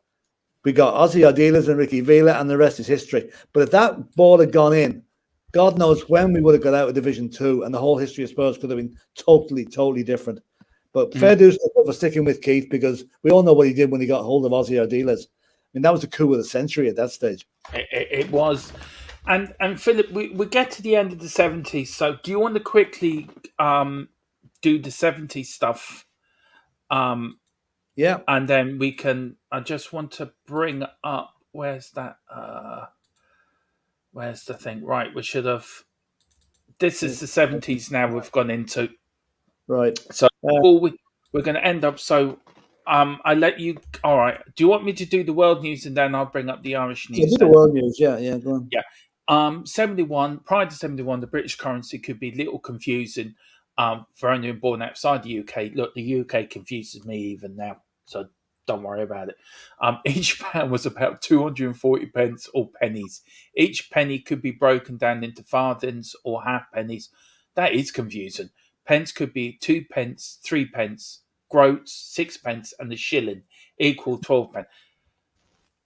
Whoever decided, oh Lord, gee, no wonder you went decimal.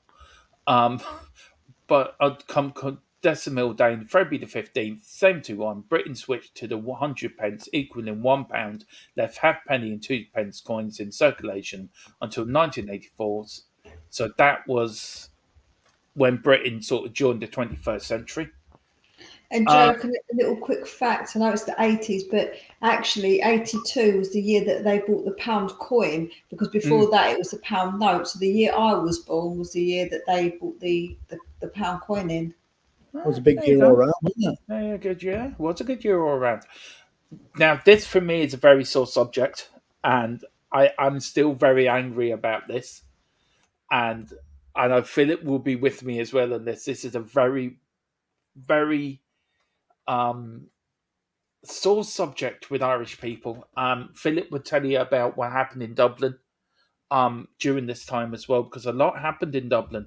The British Embassy was burnt out during this time as well by people. So anyway, on January the 30th, and let's never forget, 72 British soldiers shot into a group of protesters. Now, they were peacefully protesting about Catholics' rights in Northern Ireland. Not trying to go political, but that's what they were protesting about. Marching against internment without trial in Derry, Northern Ireland. A total of 26 people were injured and 13 dying immediately. The 13 should never be forgotten. Immediately, and one died of his wounds 4 months later. It is considered to be one of the worst acts of violence during the Troubles committed by British forces in the full view of the public and the press. There was a whitewashed investigation, absolutely. Soon afterwards, called the Riggery Report, that took the side of the British Army. Years later, the Savile Inquiry exonerated all the victims as innocent, leading then to the British Prime Minister Tony Blair apologising publicly. Their legacy is still controversial to this day, and they are those that think the shoulders should have been prosecuted. The official British government position is that they should not. Look, I'm going to say now, I'm going to put my cards in there, they should be prosecuted. They murdered 13 people. If I was going to go in to murder somebody, I would be prosecuted and sent to prison. They should be prosecuted and sent to prison because they shot 13 people who were peacefully marching. And it spilled into the south, didn't it, Philip, with the British Embassy being burnt out, didn't it? I remember the feeling was unbelievably sour. That could have.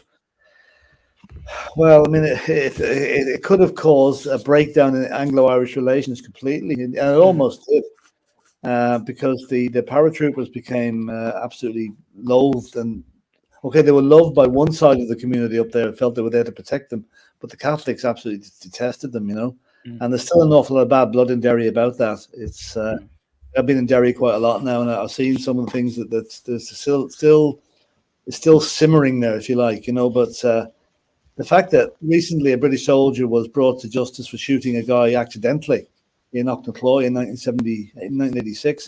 He was 72 years of age and he got a suspended sentence. So there is a thing in the statute, but those boys could be prosecuted, but there seems to be no will to do it. No. I know, Mia, you wanted to come in?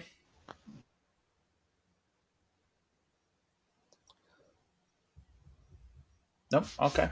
Someone keeps muting me. It keeps going back on mute when I unmute myself. I'm not touching anything, Mia, so it's not me. Right, it's not doing it. It keeps my computer, maybe. I just want to say anyone who commits those crimes should be 100% prosecuted. That's my view. No, fair enough. But my view is a bit more personal. I was saying, like Philip's view as well. It's a bit more heartfelt, I think, isn't it, Philip? Then, well, of course, because obviously it happened in a time when I wasn't even born, so obviously it's different for me. Plus, it happened in Ireland, so of course it's going to be different for you guys. I wasn't even born then, but I was brought up with it always. That day, never forget that. I'll give you another addendum to this, which I mentioned in my news here. There was bombs in Dublin and Monaghan in 1974. and I missed the Dublin bomb by 50 yards. Fuck.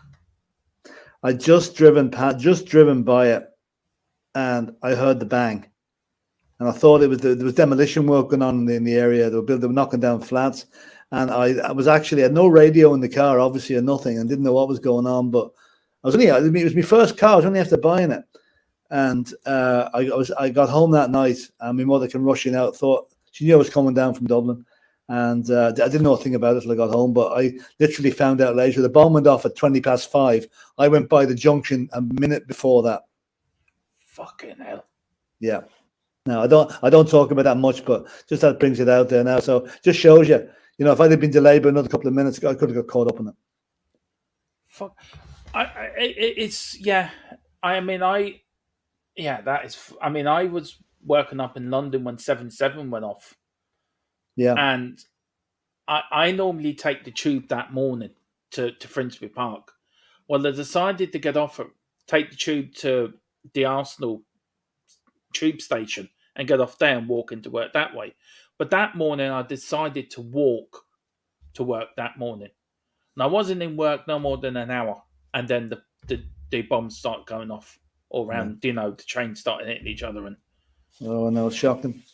It is. And fuck's sake, Philip, that is unreal. Yeah, no, it was very scary. Jeez, it makes you think. I have more stories I can tell you. When I was working in Belfast, I can tell you more about that as well. But that's for another day. Yeah. 1973, the United Kingdom decides to join the European Community. Fucking hell, they left it now.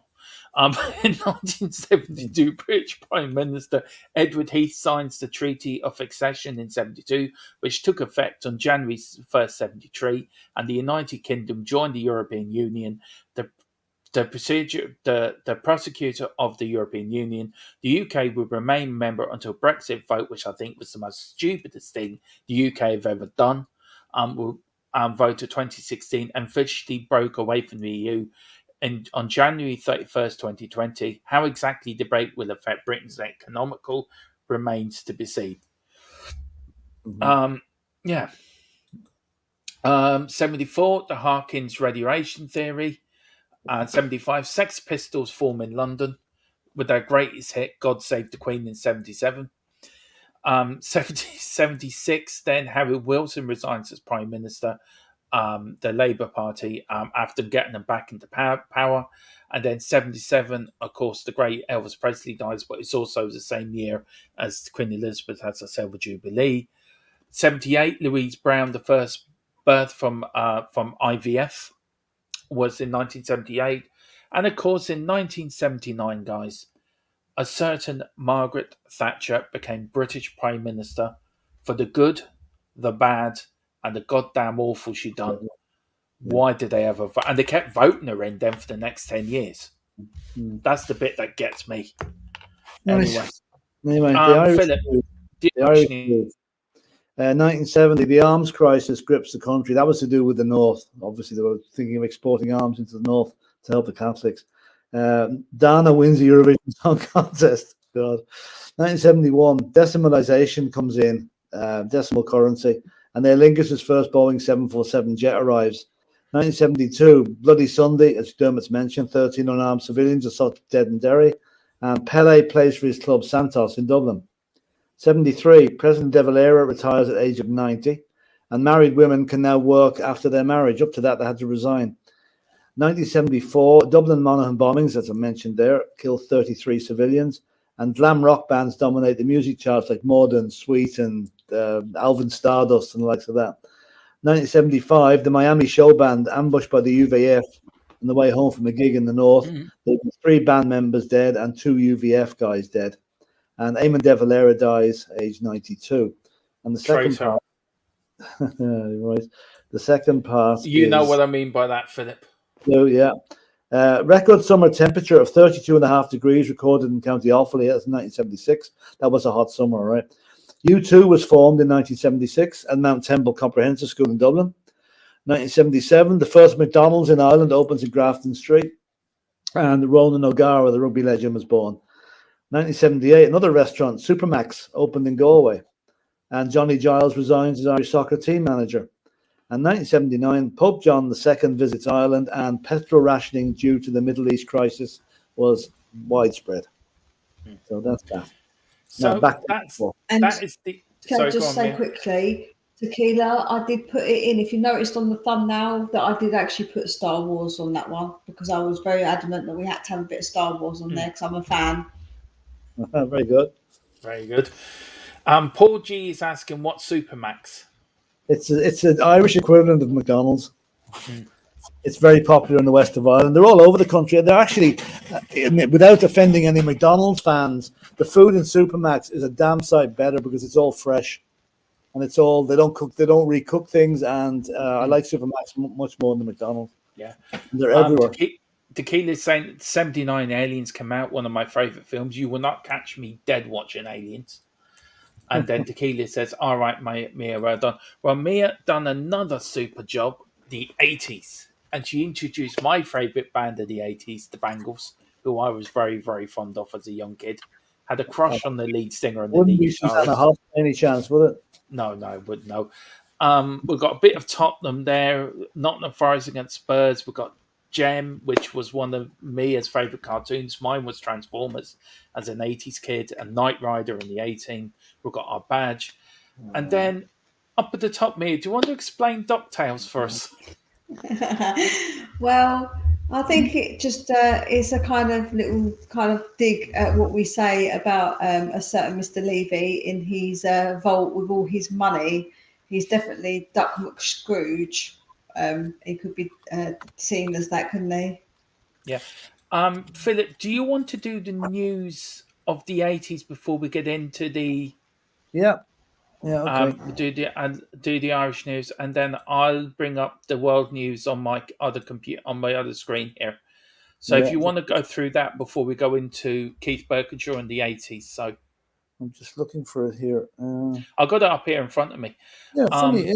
I sent it to you earlier, but it's not coming up in my emails here. Yeah. Let's see. No, what happened? No, yeah. No, so I can read it out, Philip, if you want. No, I can read it. Yeah. The first ATM in Ireland was installed in the Bank of Ireland branch in Dublin. I wondered, was Ollie? Did Ollie put that in? Do you know what? Ollie rang me up today, thanking me for keeping him in work. For me being, he says, in the Stone Age and still using cash out for cash machines. So big up. There you are. And Johnny Logan won the Eurovision Song Contest. Again. Yeah, 48 people died in the St. Valentine's Day night fire at the Stardust Ballroom in Athens. That was a terrible thing. Absolutely shocking. Can I just say that was a disco they had for Valentine's night, and the escape door was bolted lock. Yeah. And even now, there's still people going on about it. Bobby Sands, Philip, hunger strike. He dies after 66 days of being on hunger strike, and did get elected as an MP. May I add? He did, yeah. And then the first crematorium was opened in Glasgow Cemetery in Dublin. Now this is Gaelic football. Offaly denied Kerry. We're going for 5 titles in a row in an epic All Ireland final, and it was actually the golfer Shane Lowry. Yeah. It was his uncle that scored the winning point. No, didn't score the winning point. Played for Offaly that day. So good sporting family. 1983. Where are we now? Oh yeah. Government confirms journalist phones were tapped. Can I just right, Philip? Sit back for a minute there, sir, and let's get ready for Philip's story time. There was our Prime Minister called Mr. Charlie Hottie, right? Yeah. Who was a scallywag. Who would tell everyone to tighten their belts, but he would spend £15,000 on shirts and spend. He was getting them flown in specially from Paris and telling us not to turn the lights on, And so he decided in his great wisdom to bog journalists' phones, which he all denied until it did come up and bite him in the arse, believe me. And then Philip Sherger was kidnapped in Kildare. Yeah. Never found. Now, I wonder if Dave Harris knows what Sherger is. He lives in Kildare. Yeah. I must ask him. I think they might have traced it back to a local Chinese restaurant. Maybe people are eating Sherger for their dinner. No, Oh, dear. no wonder some people were running fast to work the next day. Jesus. Yeah. Yeah. Hi, Ola. How are you? Mia, do you remember much of Shergar being kidnapped? I was probably very young at that time, like Yeah. literally a bit too young. Anyway, Todd's saying, "Will Mia get a turn? Mia will get a turn. Mia knows how to talk. Mia can come in anytime she wants. Oh, She knows that." Um, Mia, what do you remember of the 80s? We'll go to these last two, then Mia will get your 80s thoughts. Ronald Reagan visits the Irish roots in 1984. Tipperary. The Ford motor plant in Cork closes down. And then in 1985, Dennis Taylor won the Snooker World Championship.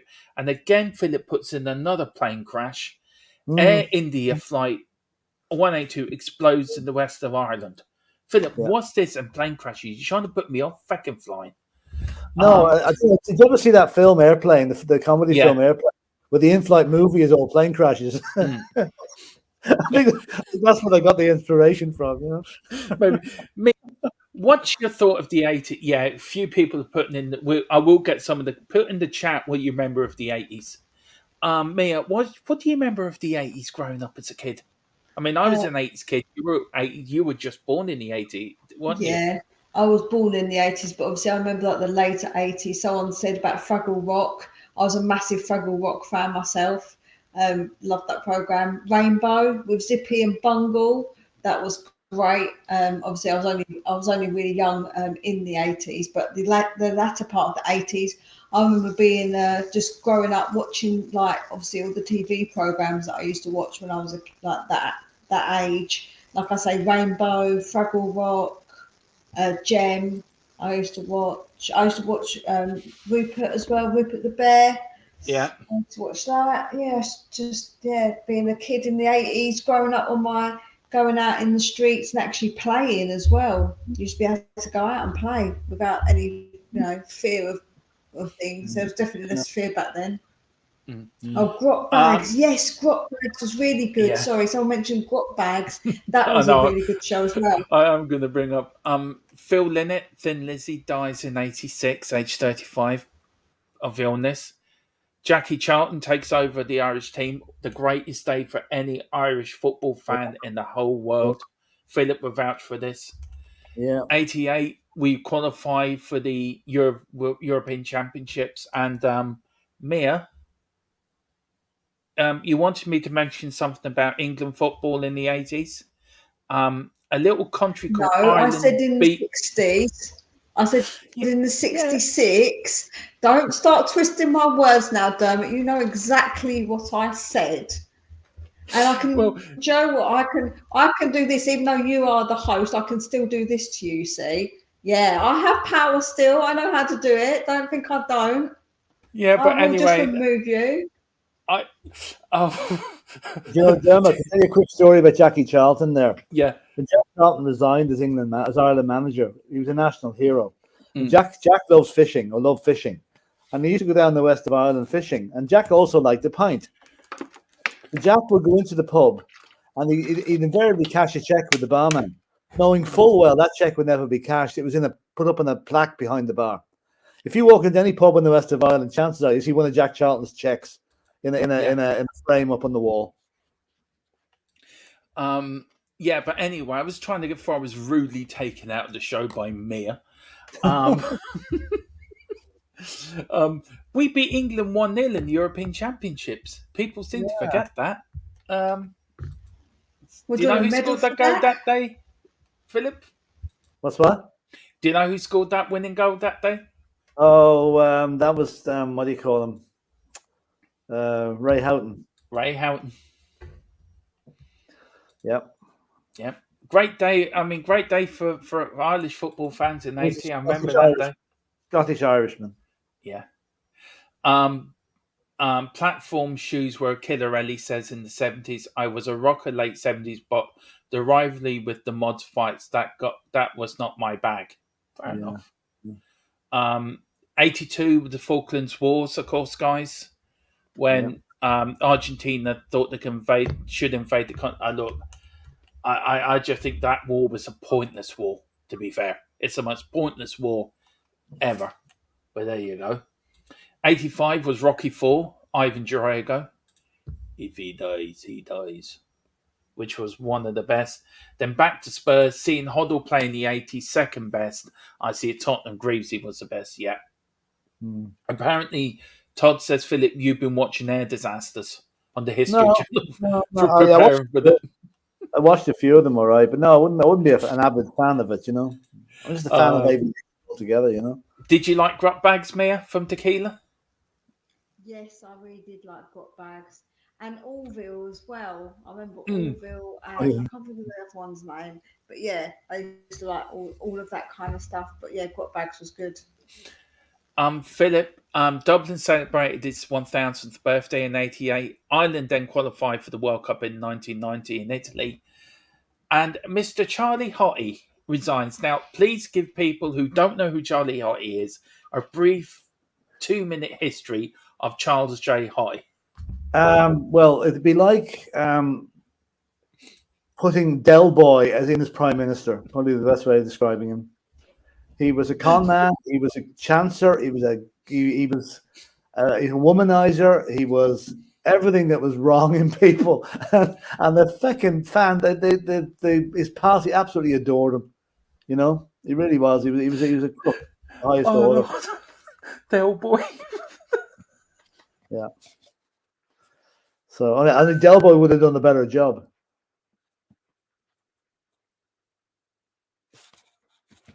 Hello, are we there?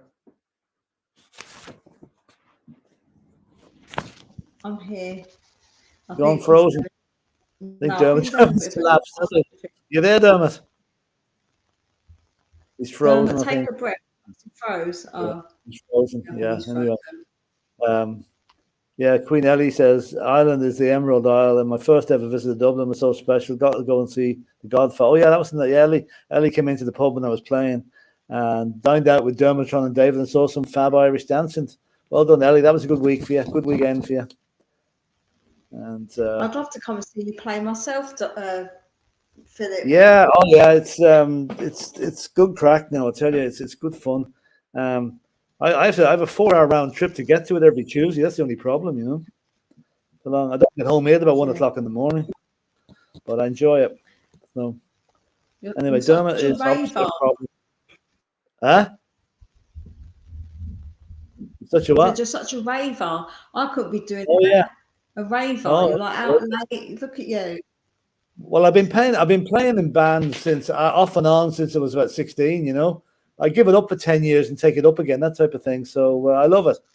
Music is my big one. Apart from Spurs, now music is my big passion. Hello, Dermot. You're back. Yeah, my computer. See, mention Charlie Hottie, and the computer just goes AWOL. Oh, right, okay. Tequila says, I'm frozen in the 80s. Maybe he will wake up in the future. Yes, I remember this show as well. Dinosaurs. This was supposed to be a Spurs show, but the football's not taking second place here to all this. But it's good fun all the same. It's nostalgic, you know. Yeah. Then the Keith Berkshire area probably starts. Yeah, let's get back to the Keith Berkshire. Get back to football now. Let's get back to Mr. Keith, because what we're going to do is we're going to do one more. Yeah, hang on, Mia. I'll let you come in now. We're going to do one more manager after this, and then what we're going to do is we might break the rest up into another show next week, the second part. Yeah, that's what we'll do. Good way to finish. Yeah, but no, I'm actually going to jump to one manager after Keith Birkinshaw. I've got to bring it up, Philip. You know what I'm on about. Oh, yeah, I know. It's the car repairman. Yeah, I know. Yeah, the car repairman. Mia, what were you going to say? I was going to say Dinosaurs was a great program as well. He used to go, knock the mum, and hit his dad on the head. Love that program. I'm getting all nostalgic about my 80s programs, man. I know. I'm going to go and sit and watch it. I love a bit of 80s TV. Mr. E says League Cup final 82 that we dominate against Liverpool 1-0 until the right near the end. Then they equalised. Tottenham were knackered trying to see off Liverpool 90 minutes. Look, yeah, it's a bit like last night. Philip, Mr. Birkinshaw, let me get up to his cup wins now. 2 wins, like Bill Nick, 81 and 82, 20 years after Bill Nick did it in 61 and 62. Yeah. What do you think of his FA Cup record, Philip? I mean, 2 wins in 7 years is not 8 years is 2 wins. Actually, 2 FA Cups and the UEFA Cup. I mean, pretty good. I mean, look at that. I mean, it's round three. Okay, round 3 in 77, we were in the Division 2. Round 3 in 78, 77 would have been the year we got relegated. So that would have been Division 1. Round 78, we were definitely in the 2nd division then. 6th round in both the following. That was sizing us up. That was getting us tuned up for a cup win. And then we got 2 wins. Then we got the famous round 5 exit in 1983. We're all familiar with as of last night. And round 4 in 84.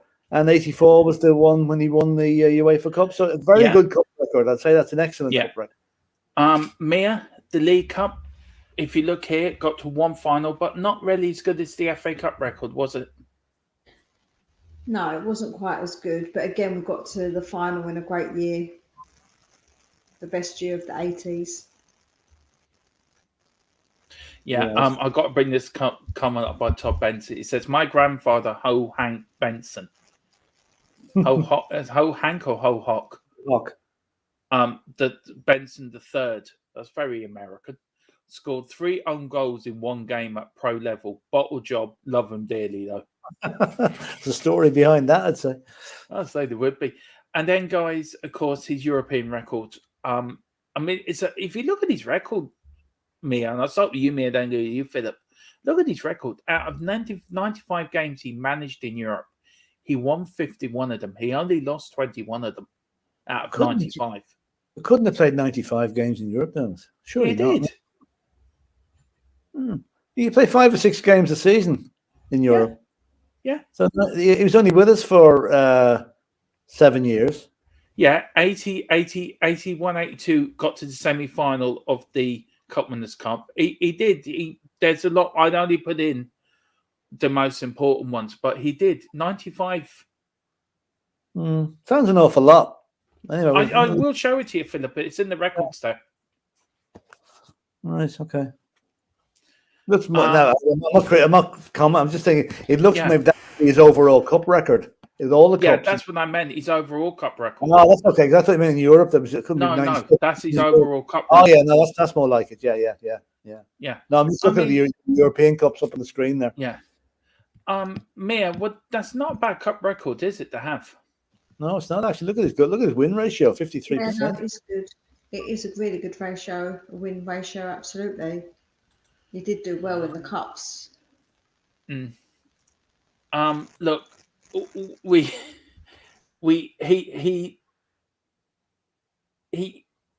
he was again let down by the club, Philip, for one reason, because of the politics behind what was happening. Do you think Keith Birkinshaw, if he stayed, would have been just as successful as Bill Nick? Yeah, it's possible. Like Keith was unfortunate as that towards the end of his career at Spurs, the Irving Scholar years had started with the excesses of spending money on other things apart from football. And Keith's famous parting shot on the nights they won the UEFA Cup was there used to be a football club in there, which was very, very cutting, but very true, because at that stage there was more money being spent on clothing firms and computer firms and whatever. And that's why he left. It was just as sad, I mean, if he stayed with us for another couple of years, I'd say we could have won more trophies, because we had Hoddle, we had Mickey Hazard, we had a really, really good team there at that stage. And while a certain other manager we'll mention in '87 brought us up to a very good season. I think Keith could have done the trick if he stayed with us, but he left as an honourable man and left with his honour intact. And he's still welcome back at the club, I believe. He still comes back for reasons and whatever. So, my vote, Keith Birkinshaw, second best manager of Tottenham ever. Yeah. Out of 10, Philip, what would you give him? 8.5. Mia? 8.5 as well. Yeah. I'll give him 9. I just think he's been our best manager since Bill Nick. Now, I know I should have gone to Peter Shreves, who managed the club twice, but we will go back to Peter Shreves. We're not going to go through this man's football record yet. We're going to keep it in order. But it's just, we have to talk about the man that keep breaking down around dodgy areas in Luton. Now, he must have bought some shares in the RAC or the AA. And the first person who can guess what RAC stands for, and not Royal Automobile Club, get the nation on the channel. I'll give you 5 minutes. Oh dear. Leah, what's your thoughts on this gentleman here in front of us and him breaking down around street corners in dodgy areas? I mean, what's your thought on it all? I think that there was some very dodgy business. It's something to do with see a bit like what my dogs, there's something like that, something going on there, some sort of humping, I don't know, maybe. Oh, well. He used to break down a lot. That's what the RAC vans, they used to break down a lot. And usually in an area of town you wouldn't really want to be seen in. Yeah, that's so true. But Luton's quite famous for that, actually. Luton's quite famous for that. Luton is quite famous for a lot of things. Yeah, it's a bit of a coincidence. He just kept breaking around in these dodgy areas, putting them air quotes, Allegedly. Allegedly, yeah. Anyway, back at the football. We'll come back to that now in a minute. Look, I'm going to end it off here because we've nearly been going 2 hours. And so what we're going to do, we will pick this up next week from Peter Shreves, and we're going to do Peter Shreves to Terry Venables and finish off the second part of this show. I've had a giggle tonight. I rarely have had a giggle. We needed it because of last night, and I hope everyone enjoyed it. I did do a poll in the chat, and I got 36 votes, so I'm going to end the vote now. And the question was, should Dyer and Co be sacked after last night? Now, I put it in as a bit of a joke poll. 83% said yes, 16% said no. So 83% of the people that watched tonight says they should have been sacked after last night. 16, 1% must have been Dyer and Sanchez voting themselves. Yeah, must have been. I hope you've enjoyed it. I've had a giggle doing it. I really have had a giggle. I just want to finish off on the news. On the Philip, on the what did I want to do? On the on the 80s news. I'll do that already because stuff that no, we did December. But I got other. This is world news in the 80s, and again, I've got to thank Ellie for doing this for me. She really did a lot of digging around for me in the background, putting all the news. I didn't have a chance to get them. To get it all done onto normal PDFs, which I should have done. But anyway, 1980, Ronald Reagan is elected as President of the United States and the star of a actor. He was the first actor ever to become a president. 81, Lady Diana Spencer and Charles Prince of Wales are married. So does that mean now when Charlie Boy gets the King's job that his wife now won't be queen? Mia, you're English. I think she will be queen there because the thing is that I think that the Queen wanted her to be. I think she said. I think that isn't going to be taken away, but I don't think she's going to call herself that because I think out of respect that she won't. Because when you look with Prince Philip, he wasn't called King Philip, was he? Because the men don't tend to take it, but the women, they do. But I think she won't be called it. I don't think she will be called it. She'll be called But Queen am I right Consort. to say if William becomes king, then his wife will be queen? Again, I think she'll be queen. Yeah, she will be. She will be. Yeah, she will be.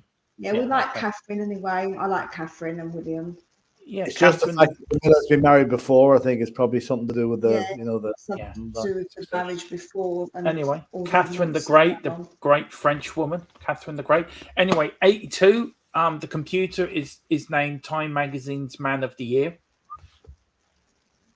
Mhm. Fair enough. I bet Del Boy never got that through the Pecker Mecca. Microsoft released Word after their word processing program. Dyer and Sanchez could do with doing a bit of Word. Band-Aid records released. Do They Know It's Tottenham are never going to win an FA Cup again? Charity single to raise money for the Tottenham Hotspur transfer kitty. Which is doing very well at the moment, I might add. There's all £1.50 in it for Conte to spend in the summer. No, Band-Aid Records record Do They Know It's Christmas? A charity single raised money for the famine relief in Ethiopia. And of course, then the next year came with Band-Aid, Live Aid with Queen, my favourite band, stealing the show. 85, Coca-Cola introduced new Coke. I bet you Pablo Escobar was happy with that. But they were forced to return to do all formula because they found the people that were taking the new Coke didn't like it as much as the old one. So, but no, it was due to Coca-Cola had to go back to how they used to make it before. 86, the Chernobyl nuclear reactor explodes, guys, in the USSR. Any thoughts on that, Philip Amir, about how Gorbachev sort of? Well, I know we've had back about almost 20 years ago now. We actually hosted some kids from Chernobyl. We brought them over here for a month's holiday, and I've seen that they expect like all the kids. They look okay, but they've all got respiratory problems, heart problems, lung problems, and it was a terrible thing to happen. And it's ironic now that Chernobyl is now in the middle of the Ukrainian war zone, and next missile to land on that could set the whole thing off again, you know. But it was a shocking negligence by the plant manager. Was doing routine maintenance and forgot to do something, and the whole thing blew up. Mia, did you ever watch the program Chernobyl they made a few years ago about it? Yeah, no, I did watch it actually, and it's just like Very you good. said, absolutely. It's devastating to that happened, and like you say, there's still issues because of it. It's just it was awful, absolutely awful. Should never have 86. Yeah, 86 was also the year of the Challenger disaster as well. Shocking. When a teacher lost her life. She was the first teacher to go into space, lost her life. I remember watching that in Mullingar and the 6 o'clock news. I remember watching that. 87, The Simpsons make their debut on the Tracy Ullman show. Yeah. Don't. Yeah. As I normally say when things go wrong for me in my head, I go, don't. We had a dog at the time. We called him Homer.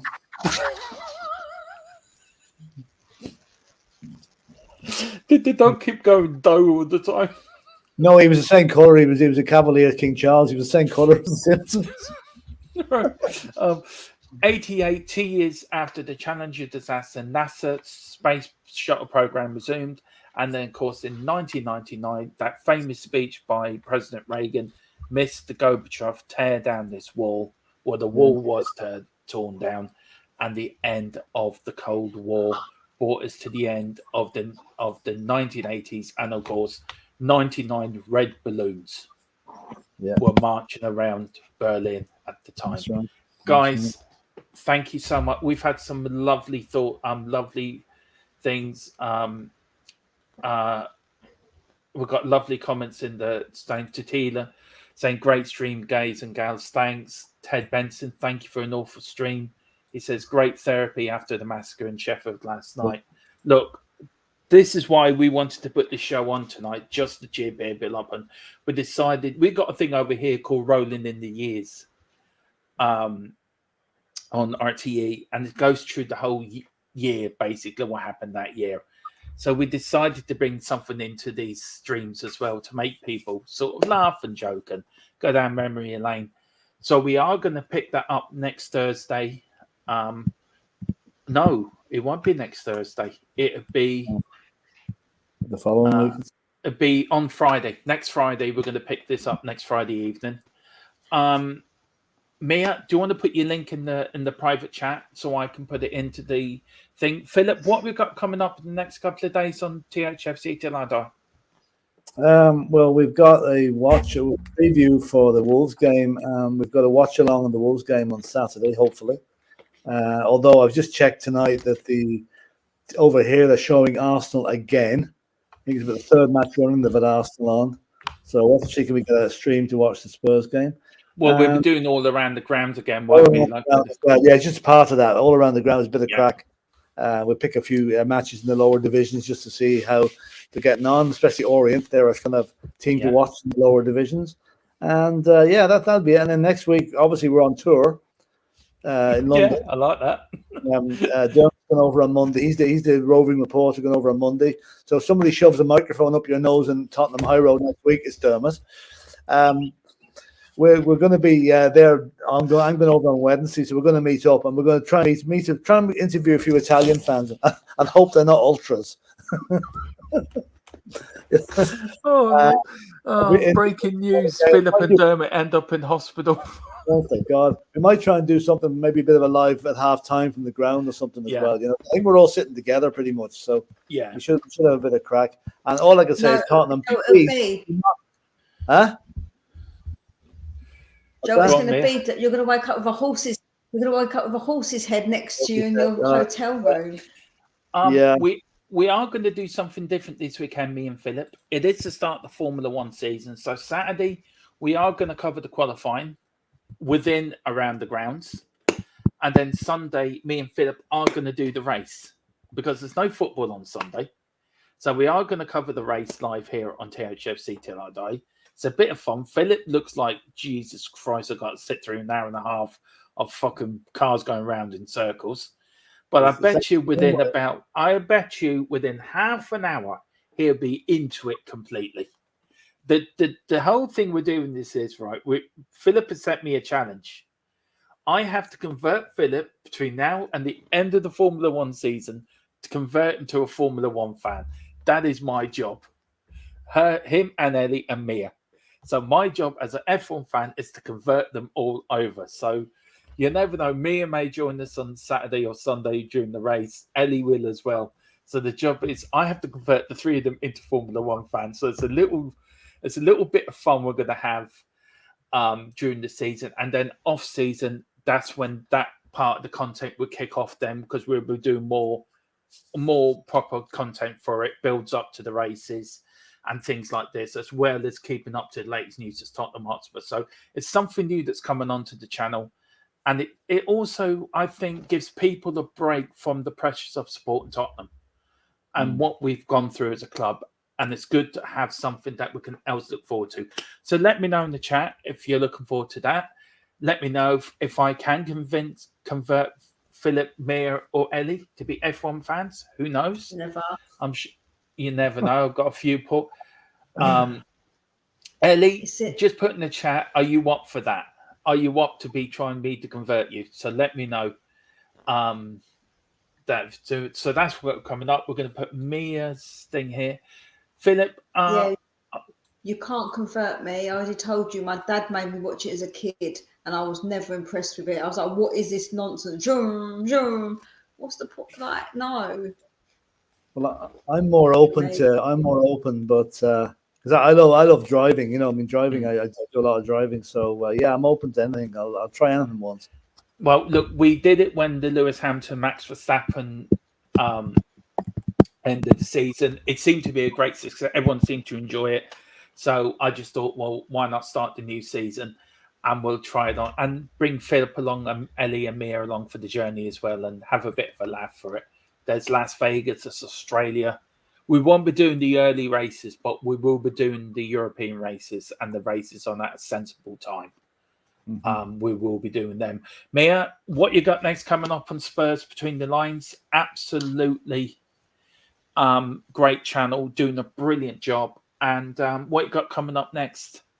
My next thing will be my live, which is going to be the preview for the Wolves game on Saturday morning, 8:45 UK time. So if you can get over and watch that, if not, you can watch it back on the replay. I'll be doing, like I say, my review and just a bit of a general chat with everybody on their feelings about it and what they're thinking about Tottenham at the moment. So yeah, just having a bit of a catch up. I've also just posted my review of the game, so you can go over and watch that as well. Please give it a like and give all my content a like. It would be really, really helpful because it helps with the algorithm. Also, give this stream a like. Make sure you like this, guys. There's enough of you in here. Make sure you give this a like because we need all the likes. Yeah. Again, thank you, Philip and Ellie and Mia, for everything you've done, for the help for putting this show together. You've all done a fantastic. We've all worked hard, and especially Philip and Mia and Ellie as well. They've all worked hard behind the scenes, helping me put the show together. They do put an awful lot of work into the channel, as well as myself, but they really do. They really are appreciated and thankful for everything they do. So join us tomorrow. I think we're doing fan show. I think you're not around, are you, Philip? So it's me. Oh no, no, not around tomorrow night. No. No, me and Ellie will be doing fan, or maybe Mia and Ellie may be doing fan zone, or there may be nothing on. Who knows? But Saturday we'll definitely be back with the qualifying for the Formula One, with around the grounds for me and Philip, giving you, and Brad as well. Hopefully we can get Brad back on again, and our roving goal merchant Fred, who likes to make an appearance when Tottenham score a goal. And then Sunday, I don't know if we might be doing a pre-match to the pre-match to the Wolves game. Probably get our thoughts. Yeah. And then Monday, I will be doing the travel blog over to Tottenham. I will be videoing my journey over from Wexford to Heathrow Airport to where we're staying, and then that will be given to me, and Mia very kindly said she would edit it for me. That will be going up on the channel, and I'm sure Monday there'll be some content coming up with me and Ellie and Philip somewhere along the line. Me live from Tottenham. And I'll be following your flight. I'll be following your flight aware. Make sure you get there. And don't worry, guys, I'm charging him in chocolate bars for the use, for me doing the editing. So I've Philip, if anything happens to me, Philip, if anything happens to me in that flight, this channel goes to Mia. Oh, thanks. Thanks. I love it. Nice to know you swear all right. That's all right. You can go to court over it if you like. No, I'll be saying you can have it, Philip. You can have it. I've already got my one. I can't do with two lots. Thank you very much. Lord. Oh, lovely. Listen, big up John Fitzpatrick, my Irish brother. He says, leave you out. Look, I've had a giggle tonight. I really have had a giggle. We're back I think we're back on Saturday. I think we're going to have tomorrow off. So that we will. We're back on Saturday with Around the Grounds and the F1 qualifying. So I'm now going to be busy doing that. I'm thumbnail for that. I'm looking forward to that. But whatever you do, enjoy the rest of your evening. Don't let Spurs get you down too much. No. Enjoy life. Family, loved ones is the number one priority. Football does come second, but Tottenham is Tottenham. We're now got over Sheffield United. Let's get behind the team to beat Wolves on Saturday and beat AC Milan next week. Whatever you do. If you're going to Tottenham, I'll see you there next week. If not, we're back on Saturday, me and Philip, Mia and Ellie, whoever's going to pop on with us for the Formula One, and then Around the Grounds. Thank you for watching. Come on, you Spurs. In Conte we trust.